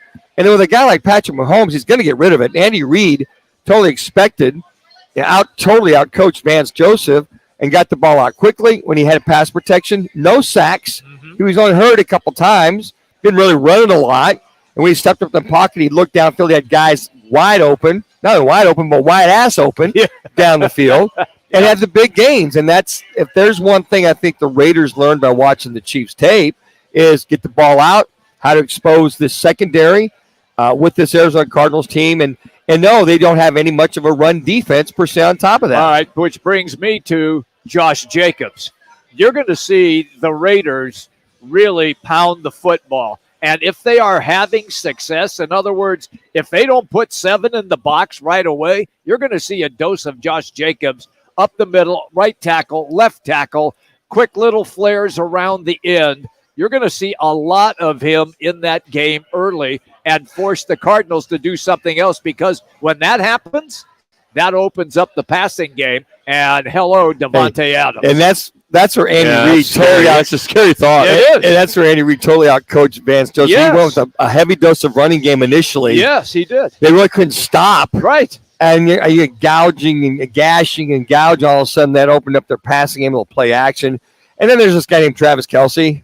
Good luck trying to cover him with bracketed him inside and out. On top of that, still couldn't cover. Still took it. And you got Wall. Hey, our top story of this hour, which is brought to you by the new sports book in the CAZ Sports Bar, now open at Casino Arizona, our home on Mondays. And for Monday Night Tailgate is the sons of named Vice Chairman and minority owner Sam Garvin as their interim governor for the majority owner Robert Sarver, as he serves his 1-year suspension, as reported by ESPN. And we know that there's going to be more that's going to come out over the next few weeks, days, months, who knows. But this 43-page report and the findings are coming out. People have had some time in the last 24 hours to read it. The 322 interviews, the 8,000 documents when it comes to emails and text messages and even video is pretty tough to swallow. And I think it's going to take some time for this to kind of just unfold.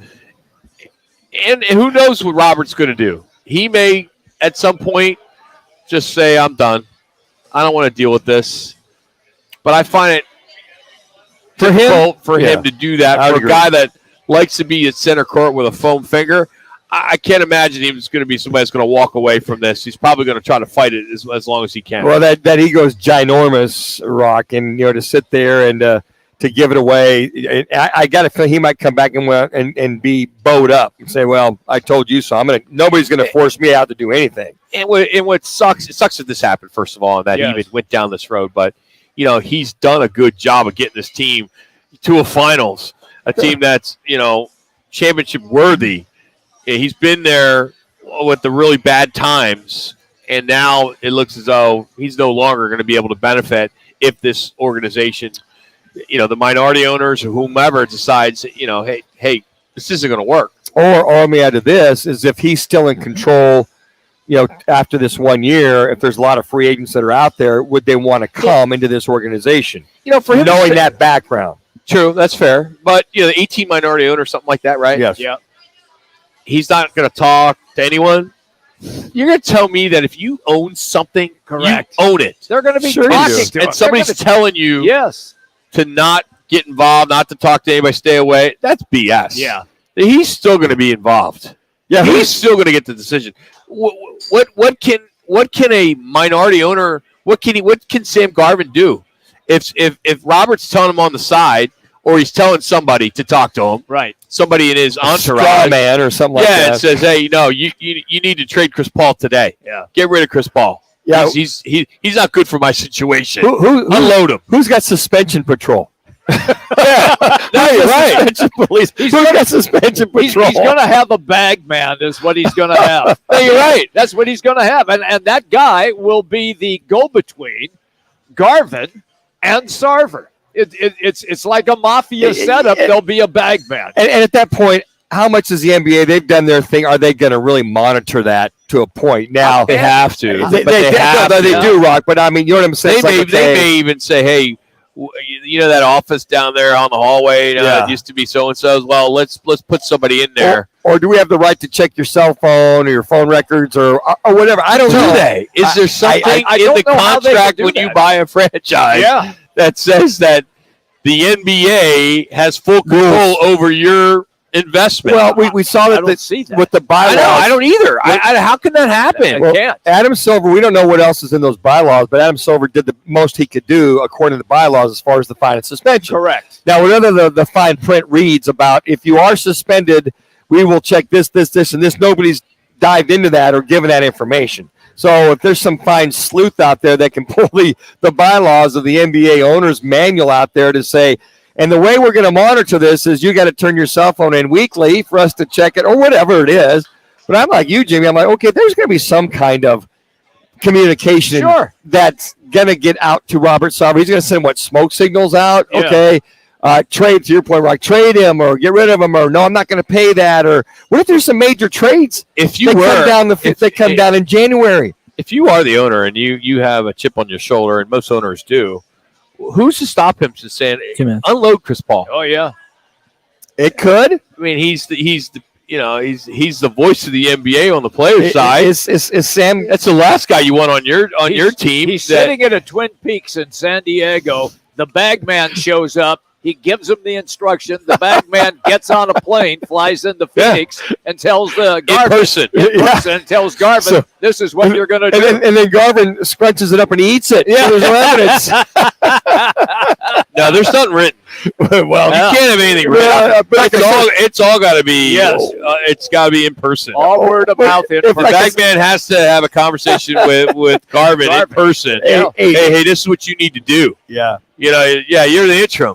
That's it. It's not your team. I am still signing your freaking check. Yeah. That's the other thing. There's as a check. Is there a new stamp now? I mean, I remember when I was with the Cardinals first year, '92, and I'm working game days. Mr. Bill Bidwell is the one who actually physically signed my $75 check. There you go. So working game days. Now they all got stamps now. Right. They were paying you or too it's much. direct deposit. But seriously, I mean, who's signing those big checks? I'd just be curious to find out how this thing's going to move forward with the minority owners and James Jones and basketball operations. If there's a trade to be made, and all of that coming down is Sam Garvin and the president of the Suns all combined to say, well, okay, if we make that sign and trade, we're going to pay so and so $35 million a year. I don't know. Is that put on hold in the meantime? If you don't want the heat, wouldn't you get rid of somebody like a Chris Paul? I think what will happen. It's not going to happen. We're just being facetious, stranger things have happened. But if you get into February and Kevin Durant's available, and you want to try to swing that deal any way you can, and Sarver can't sign off on it, who's going to sign off? So these 18 minority leaders are going to be able to say, I don't know. That's nobody really knows unless you work there. I tell you, it's going to be interesting how it all unfolds. We'll track it. Yeah. Because nothing can happen until January 15th. We'll react to it. Yeah, we'll react to it. There's going to be something new every day. Oh, there is. And I'm just so anxious for media day in 11 days for the Suns. And you think about, wow, the media circus at the same time, but if you're the PR department, you're going to handle this in a way that's going to be hey guys, we're gonna have a little dress rehearsal on how this is probably going to go down. Yep. And players, it's up to you if you guys want to be vocal about it or not. Just say no comment. I'm going to check. You can easily do that. I'm going to check Indeed and the want ads and see if he's advertising for a bag man. It's probably out there. Could be. He's got a private jet. Speaking of bag man, does. And money and getting the bag. Yep. Most weekend bettors prefer to just lay their money down on favorites, not us. We're all about the dogs. It's our underdog picks of the week. We're going to do it next. We're at TEMPE Twin Peaks. It's brought to you by the new sports book in the CAZ Sports Bar in Casino, Arizona. This is Fox Sports 910.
dogs out! Most weekend bettors prefer to lay their money down on favorites because they can't get their head around backing an underdog. Not Roc and Manuch with Jimmy B. They're all about the dogs. Time now for the guys' dog picks of the week on Fox Sports 910. All right, we just started this last week, and for all our losses, we have to donate $25 to the Arizona Humane Society. Yep. And we're looking for, hopefully, someone that wants to match us through the season. And speaking of dogs, Guinness was at the chiropractor today. How's he doing? Desert Shadows, Chris Camp over there at 40th Street in Bell. And it's amazing. I can't say it. I know I'm beating a dead horse. Not really, but chiropractic care for an animal sounds stupid. Yes. Sounds crazy. Yep. Just dumb money. But it's the best $60 I spend a week for my dog, as he is now running, swimming, doing things he was not doing in the past. And when my buddies were telling me, hey, take your dog to a dog chiropractor, I'm like, shoot, I won't even go to a chiropractor. I mean, they get you and you're there forever. And here I am going, like, at first, I've gone for 3-4 weeks now. Yes. And a little CBD, a little mix of CBD, Good, and it's working. So, as we look at our last week's results, I won. I had Southern Miss in Miami. Yep. I took the points of Southern Miss, won that. Manuch lost BYU -3 over Baylor. Jimmy B and Jax both went with Arizona in 10.5, so 10.5 points. They lost in that one. And Ben won Iowa State over Iowa. So only 2 wins, 3 losses. So $75 we'll put in the pot. And we'll just keep adding to that as we get closer to the end of the football season. So let's get it started now, Ben. I think I'm up first. Let's start with the guy who grew up playing tennis. Oh. His dog Guinness beat him last year in the fan pickup. Hey guys, you ready to let the dogs out? Rock, you got a lock? You guys laugh at that. I wrote it. I made fun of myself. Good job, Rock. I like it. I made fun of myself. That's good. It's a bad time. It's good therapy for you. We make fun of you all the time. I know. So I figured I'll put it on the LA voice guy, Bob. Yes. So. All right. This one's kind of interesting. It's number 19, Wake Forest versus Liberty. Yeah. Wake Forest is a 16.5 point favorite against Liberty. Now, Wake Forest, undefeated, the Demon Deacons. They have a win over FCS, VMI, and Vanderbilt. The Liberty's also undefeated, and they have been playing well so far. They took care of Southern Miss and UAB. Hugh Freeze is the head coach for Liberty. Liberty is now an independent, FBS independent. Correct. And they're on the cusp of being part of the Group 5. So I think Hugh Freeze is playing with house money, being on the road against Wake Forest. So I'll take the 16.5. And let's go Liberty. Manuch, you played the game, so this should be a no-brainer. They're all my dogs. Give us your dog of the week. Well, I got Michigan State. I'm going to take Michigan State, who's a 3.5 point dog. That being the number 11 ranked Michigan State team going into Washington. And here's this Michigan State team averaging 43 points per game. They scored 87 points in their first 2 games. 11th ranked versus an unranked Washington team. I know it's going to be up there in Seattle, but I got to go with that. A 3.5 point dog. You're the 11th ranked team in the nation, and you're going to go in as a dog to Washington, averaging 43.5 points per game. Going to go with the Michigan State Spartans. Finally, he's not Jimmy the Greek, but he's been calling the game for over 40 years. What about the dogs? What about the dogs? Jimmy B, what's your underdog pick of the week? All right, this one's going to be played down south in South Carolina, and I'm going with the Gamecocks hosting the high-powered Georgia Bulldogs. But, guys, they're getting 24.5 points on their home field. You know, Lou Holtz isn't the coach there, right? I'm well aware. You know, Spurrier's no longer the coach there, right? Yes, okay. I know that. But Spencer Rattler's the quarterback for South Carolina.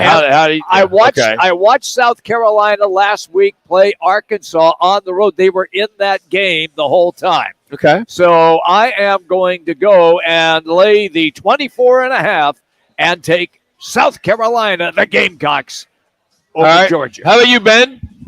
So for me, I'm going to go with Oregon is favored 3.5 points Ben? over BYU. Oh, Oregon is favored 3.5 points over BYU this weekend. And for that reason, I think everyone's been ranked in the Pac-12 is worse than they are actually ranked. That goes with USC. BYU just won an awesome game over the Big 12's Baylor. I'm going to take BYU to cover against Oregon this weekend.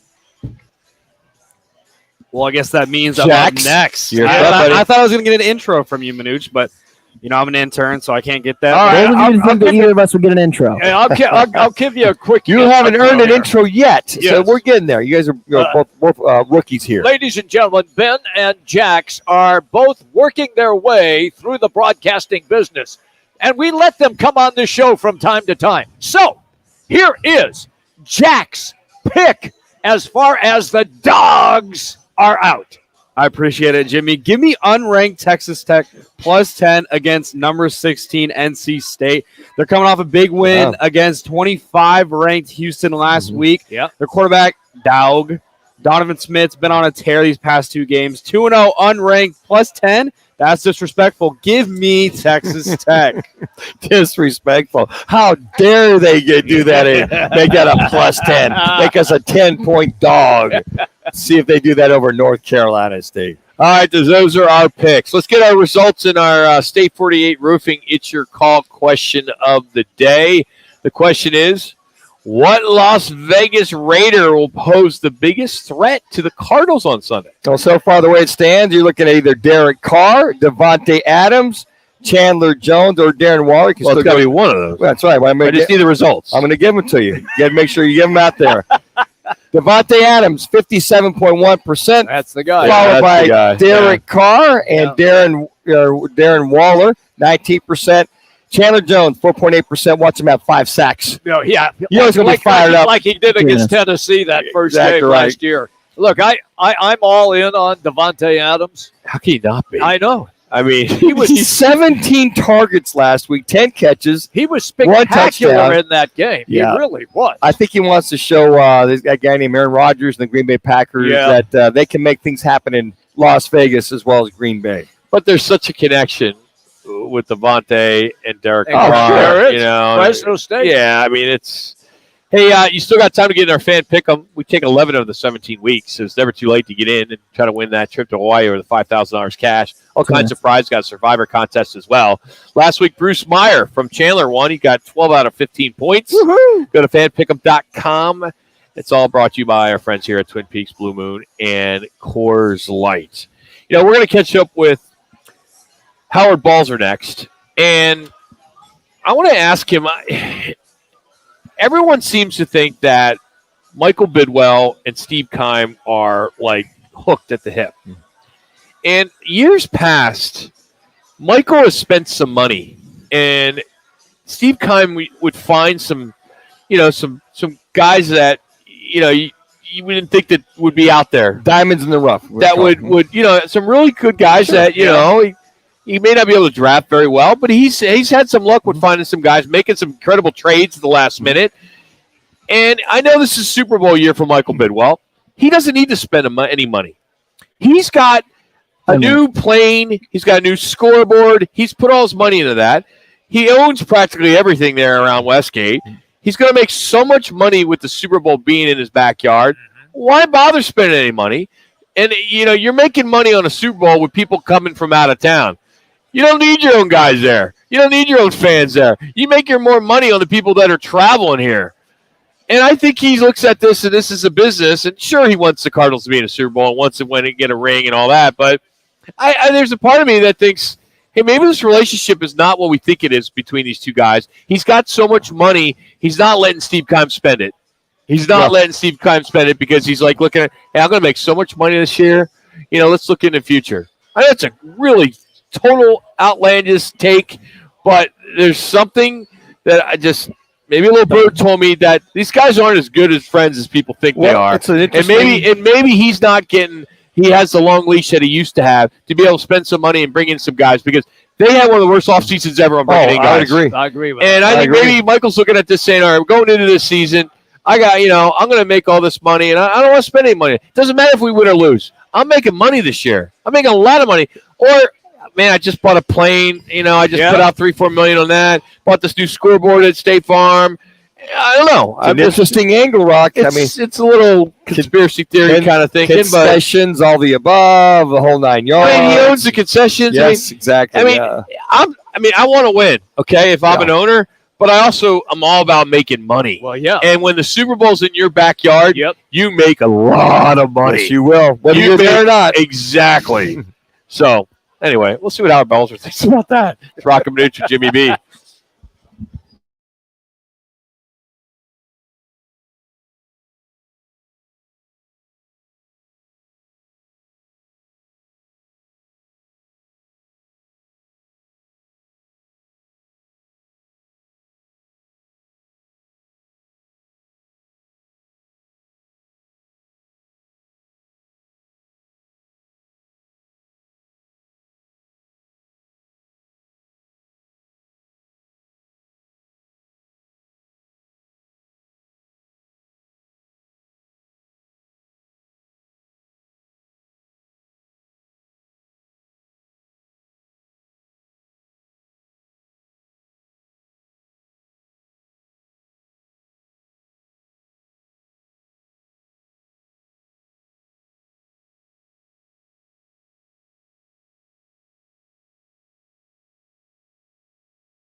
Lead it. Wise Pickleball, Rock. On his gym. He can't be trusted. It's on the Tennis Network.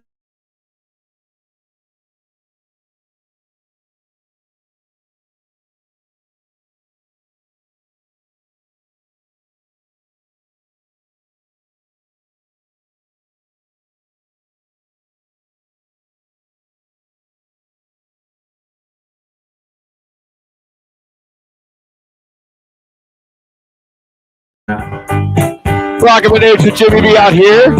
Twin Peaks in Tempe. Text Peaks to 55678. Enter to win our backyard patio grill set. It's pretty cool. Thanks to Coors Light and Blue Moon. Howard Balzer now joins us on the Right Toyota guest line. You can find him on Twitter at hbalzer721. And is now doing some Cardinals and NFL reporting for PHNX, the podcast. They do a great job. As Frank Sanders is doing the same thing for the Cardinals as well, and doing that. And then Steve Peters for hockey and the Coyotes and all that. So, Howard, how you doing, buddy? What's going on? Doing well. And of course, the exact website is gophnx.com for all the written content and all the other things going on, events, community stuff. Really a pretty cool place to be involved in. Only been doing it for a week, but I'm really looking forward to moving forward. So it's syllabus week, right? You don't do much, right? It's just go through the motions. There's not really get all the paperwork signed. Get no homework. Yeah. It's just great. Direct deposits. Go to the bars all week. It's great. Hey, Howard, I want to throw something kind of crazy, and I just want to get your thoughts. I just talked about it going to the break. It's been kind of a quiet off season for Steve Keim in regards to kind of doing some wheeling and dealing and bringing in some players to fill some holes. We lost a lot of players. It's always been, thought, at least a lot of people feel that, Michael Bidwell and Steve Keim are like hooked at the belt. I mean, they are tight. And I look at a year where you're hosting the Super Bowl. You basically own everything that is where the Super Bowl is being played. You own the concessions. You got the stadium. You just spent all this money on a new scoreboard. You bought yourself a new jet. You spent a lot of money, so why spend the money? Because you're going to make so much money with the Super Bowl. Do you think that maybe that relationship between those two is not as strong as it was before, and maybe Michael's holding Steve back from maybe spending money on players to improve this team? I don't know that I believe that for this reason. Number one, Keim and Cliff Kingsbury, for that matter, both got contract extensions that they announced in early March when they were at the Combine, and that was, I believe, through 2027. Mm-hmm. So I don't know what their salaries are of these guys, but that's a lot of money in those contracts. That's number one. I think the other part of it, in terms of spending money, I mean, I know that when fans and everybody looks at it, they say, well, you didn't bring in free agents. Well, of course, they wasted in the last 2 years $20 million on Jordan Phillips. They did make they signed J.J. Watt. But here's the thing: in the last 2 years, they have signed new contracts, and it seems people ignore this part of it. With DeAndre Hopkins, with Kyler Murray, with DJ Humphrey, with Jalen Thompson, and of course they did Marcus Golden, but that was a relatively small deal compared to the others. And so I think that the strategy and this offseason, they re-signed Zach Ertz and James Conner and some other key guys they felt they wanted to bring back. But I think they wanted to have the money to be able to sign, keep these other players that they're building the core around. And I think they still want to get signed Byron Murphy Jr. and Zach Allen, who will become free agents after this season, plus Hollywood Brown, who will be going into his fifth-year option next year. And if he performs to a high level this year, which they certainly expect, then he'll be due for a new contract. And we've seen what the wide receiver contracts have been around the NFL. So there has been a lot of that money spent.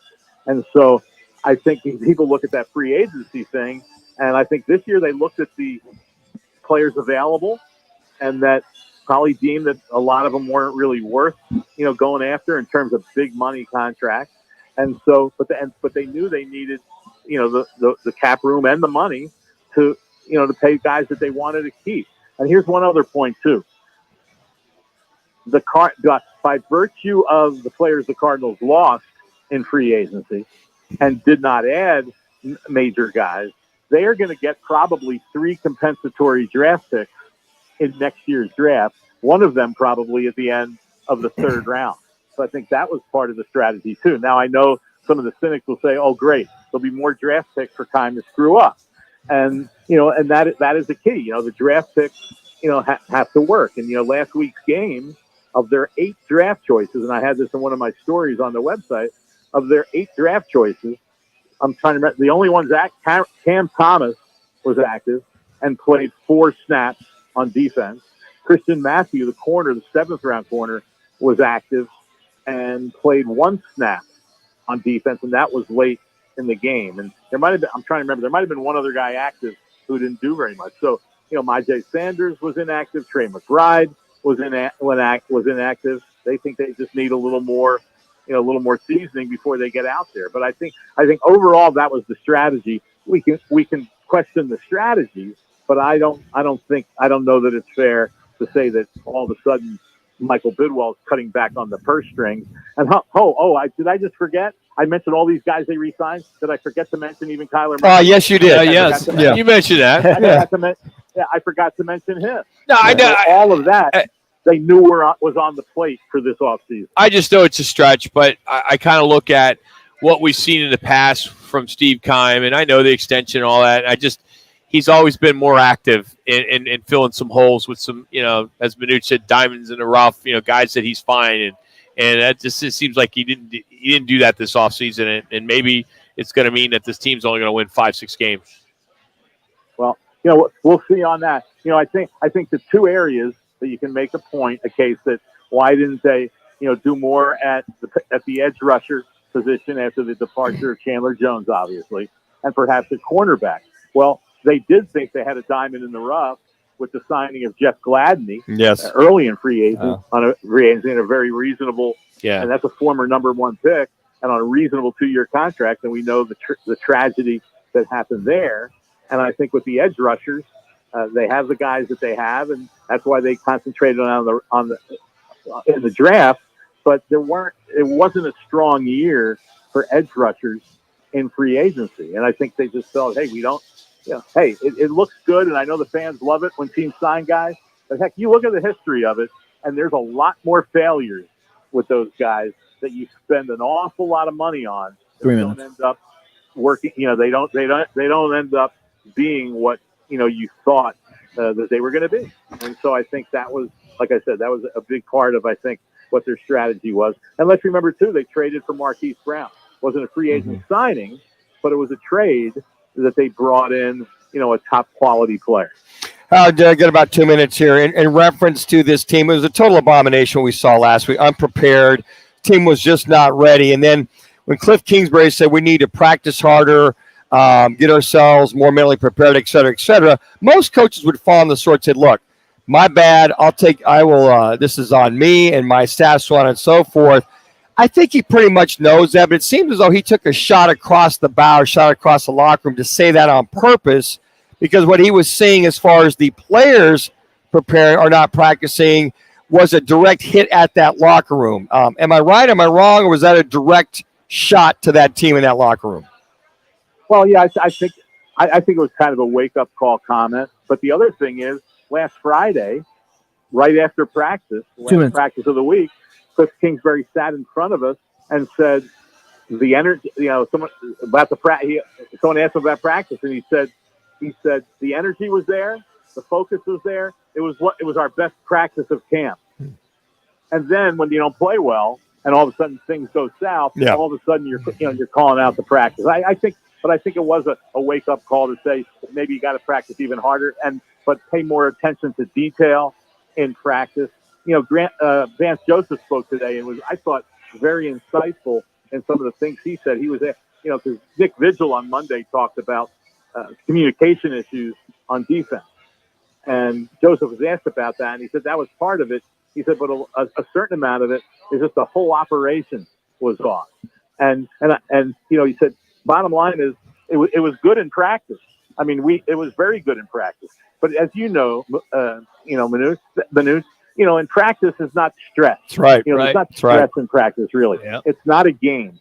And when you're in week 1 and all these guys are playing together for the first time, and I wonder, quite frankly, in fact, I'm working on a story now that'll be posted later. Are they putting too much on Isaiah Simmons' plate with relaying the play? True. Now he's got to worry about that, and they need him to play fast and loose and do all that. But I don't know who else they can have to do it. Now Jalen Thompson might not play on Sunday, and there's more issues with the secondary. Yep. But, we didn't play fast. Plays were coming in, calls were being, were slow. Mm-hmm. And he just said it was just a bad operation, which we have to improve on. But it was the first time we did it as a team because guys didn't play in the preseason. So I think it's going to be very interesting to see if it turns around and how much it does on Sunday in Las Vegas. They need a bigger green dot. That's the problem. It ain't the dot. The dot's not big enough. It's the communication within the dot. It's not working. If you want more Howard Balzer, go to gophnx.com, and you'll get that story. It's coming up here soon. Howard, as always, buddy, thank you. My pleasure, guys. Take care. See you, Howard. Follow on Twitter as well at hbalzer721. Well, coming up, Adam Silver's reaction to Robert Sarver's comments for our Learner Row 1 call. And where are you watching tonight's Cardinals-Chiefs game? Tell you where you can watch it because it's on Amazon Prime. You may not have that at your house. Streaming. It's Roc and Manuch with Jimmy B on Fox Sports 910.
Guys are hot. Mercury. Adam Server earned his money having to deal with a pretty serious deal. He did. Those are the things as a commissioner you do not want to deal with. No, not at all. I think gambling and harassment issues, whatever that is. Gambling is not necessarily a big deal anymore. Well, but I mean, it's literally if you're legal everywhere. Okay, but if you're gambling on your team and they suspect somebody working with wise guys or whatever. Hello, Pete. We're not soccer yet. I mean, we haven't seen that. Thank Let's hope God that doesn't get to that, because I know many of us do gamble. On your phone or what have you, or sports book at the casino in Arizona. That was our Learn and Row. One call. That's all. If in a wreck, you need a check, make one call. Learn and Row, 602-977-1900. Let's get to what's on tap, brought to you by 72 Soul. What's on tap? Powered by 72 Soul. A look at the top sports action tonight on TV. Get our price, a higher price at 72soul.com. All right, Padres in town. Yeah. 4-game set. 6:40 on Bally Sports. Chargers and Kansas City gets going at 5:15 on Amazon Prime. So if you do not have Amazon Prime, but if you have DirecTV, you're in luck. Yes. That was a smart move. It was. That has helped out a lot of bars, because majority of the bars have DirecTV, right? Yes, I mean, they all do. They all do. So you can watch it here at Twin Peaks. 4 locations here in Tempe, Scottsdale, Glendale, or on Camelback in Phoenix. Looking ahead here on the home of the National Football League and college football, Miami at Texas A&M, 5:30. Texas A&M coming off a disappointing upset loss to Appalachia State. They'll see if that doesn't carry over into this game against Miami. Hurricanes undefeated through the first 2 games after beating Southern Miss. They're pretty good, too. Miami is. They're really good. Speaking of Miami, the Miami Dolphins set to take on the Baltimore Ravens. You'll hear that here on Fox Sports 910 at 9:30. That gets started with the pregame. 10 o'clock, it'll get started. Miami's currently a 3.5-point underdog for this matchup. So what's on tap is powered every day here on Roc and Manuch with Jimmy B by America's leading home selling program, 72 Sold. How can you not know about 72 Sold by now? They are the easiest way to sell your home for top dollar. So for the easiest, fastest, most profitable way to sell your home, head to 72sold.com. Get a higher price for your home. Go to 72sold.com. I think tonight's game, Manuch and Jimmy B, I think Kansas City's going to win big. Well, I just saw Keenan Allen is out, the best wide receiver for the Chargers. We hit that yesterday. Yeah. We talked about how that's going to be a how do you one of the reasons why I made that big time statement. It's why I'm fan pick 'em. That's why I took Kansas City. But Justin Herbert always seems to find a way. But I agree with that. I think the Chiefs win this game. I think eventually going away. You see a lot of teams that come out of the chute hitting on all cylinders, but this Chiefs team, except for the Cardinals, this Chiefs team, what they did against the Cardinals last week, they're in a whole different gear in the Cardinals. And then I am concerned a little bit on the injury, the finger injury for Patrick Mahomes. Yeah, well, it's more of his wrist. It's his left hand versus it's a left hand versus his right. He's been handing off with his right hand. Yeah, hard to do with the left hand, and that should be fine. It doesn't affect his throwing one way or the other. They're gonna have to cover Kelsey all night. They got Juju Smith, and what he's doing. And I got to tell you what, it just seems that you heard it in the comments after the game about him getting a lot of discredit for making it in the National Football League, that being Patrick Mahomes, coming out of Texas Tech, didn't think he could make it. He still carries that around on his shoulder. And he said it in the presser after the Cardinals game. Yes. So it's kind of like Tom Brady all these years later go, I'm going to show you picking me in the sixth round, and I'm going to show you I'm the best of the best. But I don't know if both teams' defenses start to falter, first one to 45 may win this game. I think this is going to be like a 38-35 game with the Chiefs going in and winning this thing outright. I like that score as well, and I look for an offensive explosion type of game. I do think this. I think that the Chargers defense with Bosa and Khalil Mack will have to put the pressure on Patrick Mahomes, similar to what they did in their first game, when they were a winner over the Raiders, and they sacked Derek Carr 4 times. Yeah, they forced him into 3 interceptions Three as well. interceptions as 4 well. sacks. They created 2 fumbles. They didn't lose them, fortunately. But, yeah, they're going to have to harass him. But I think the Cardinals blitzed for over 44-45%. Didn't get anywhere near. Nothing. 2 minutes. Near Patrick Mahomes. And Patrick Mahomes got a young, inexperienced offensive line. He does have that. Mixed with that receiving group. But I think the nod goes to Andy Reid Yes. and his coaching and with the way that they're handling their offense. And then their defense. Spagnuolo is the defensive coordinator to dial a few things up that maybe Justin Herbert hasn't quite seen in a while. Chiefs minus 6.5, the over-under 54. Yep. After these two teams combined for 68 total yards in their season openers. I don't know. I just see every time you go into a game, this is going to be a shootout. It's going to be high scoring. It ends up being like a 17-10 game, and it's like, oh. And to that point, Rock, just because they both played Sunday, they basically had, walkthroughs, getting rest, getting healthy. All of a sudden, they got to go play 4 days later. That's it. In a game versus having an entire week to rest up and reload everything up. Chargers had to travel, though. I just like KC at home. Hey, I want to remind you, AZTV Channel 7 is your new home for college football in Arizona, featuring schools that have produced some of the game's best athletes. You got some great football, high-energy halftime bands, and coverage that you won't find on any other station. This week's Game of the Week is Southern University at Texas Southern. Game starts at 2 on AZTV Channel 7. Tomorrow we'll be out at Wright Toyota with Scott Spreitzer, who will be breaking games down for the Sean weekend. Salisbury will be joining us. And then Kevin Rowe, a little learner row, get your chance to win a $50 Visa gift card. Well, thanks to Peaks Tempe for having us. You still got time? Well, you got plenty of time. You can do it every day. Text Peaks to 55678. Get registered for that backyard grill set. That's Peaks to 55678. Ben, Jax, nice job. Manuch, thanks for showing up. Thank you. Great job today, buddy. Thank you, brother. Great job. I love you guys, too. Good night.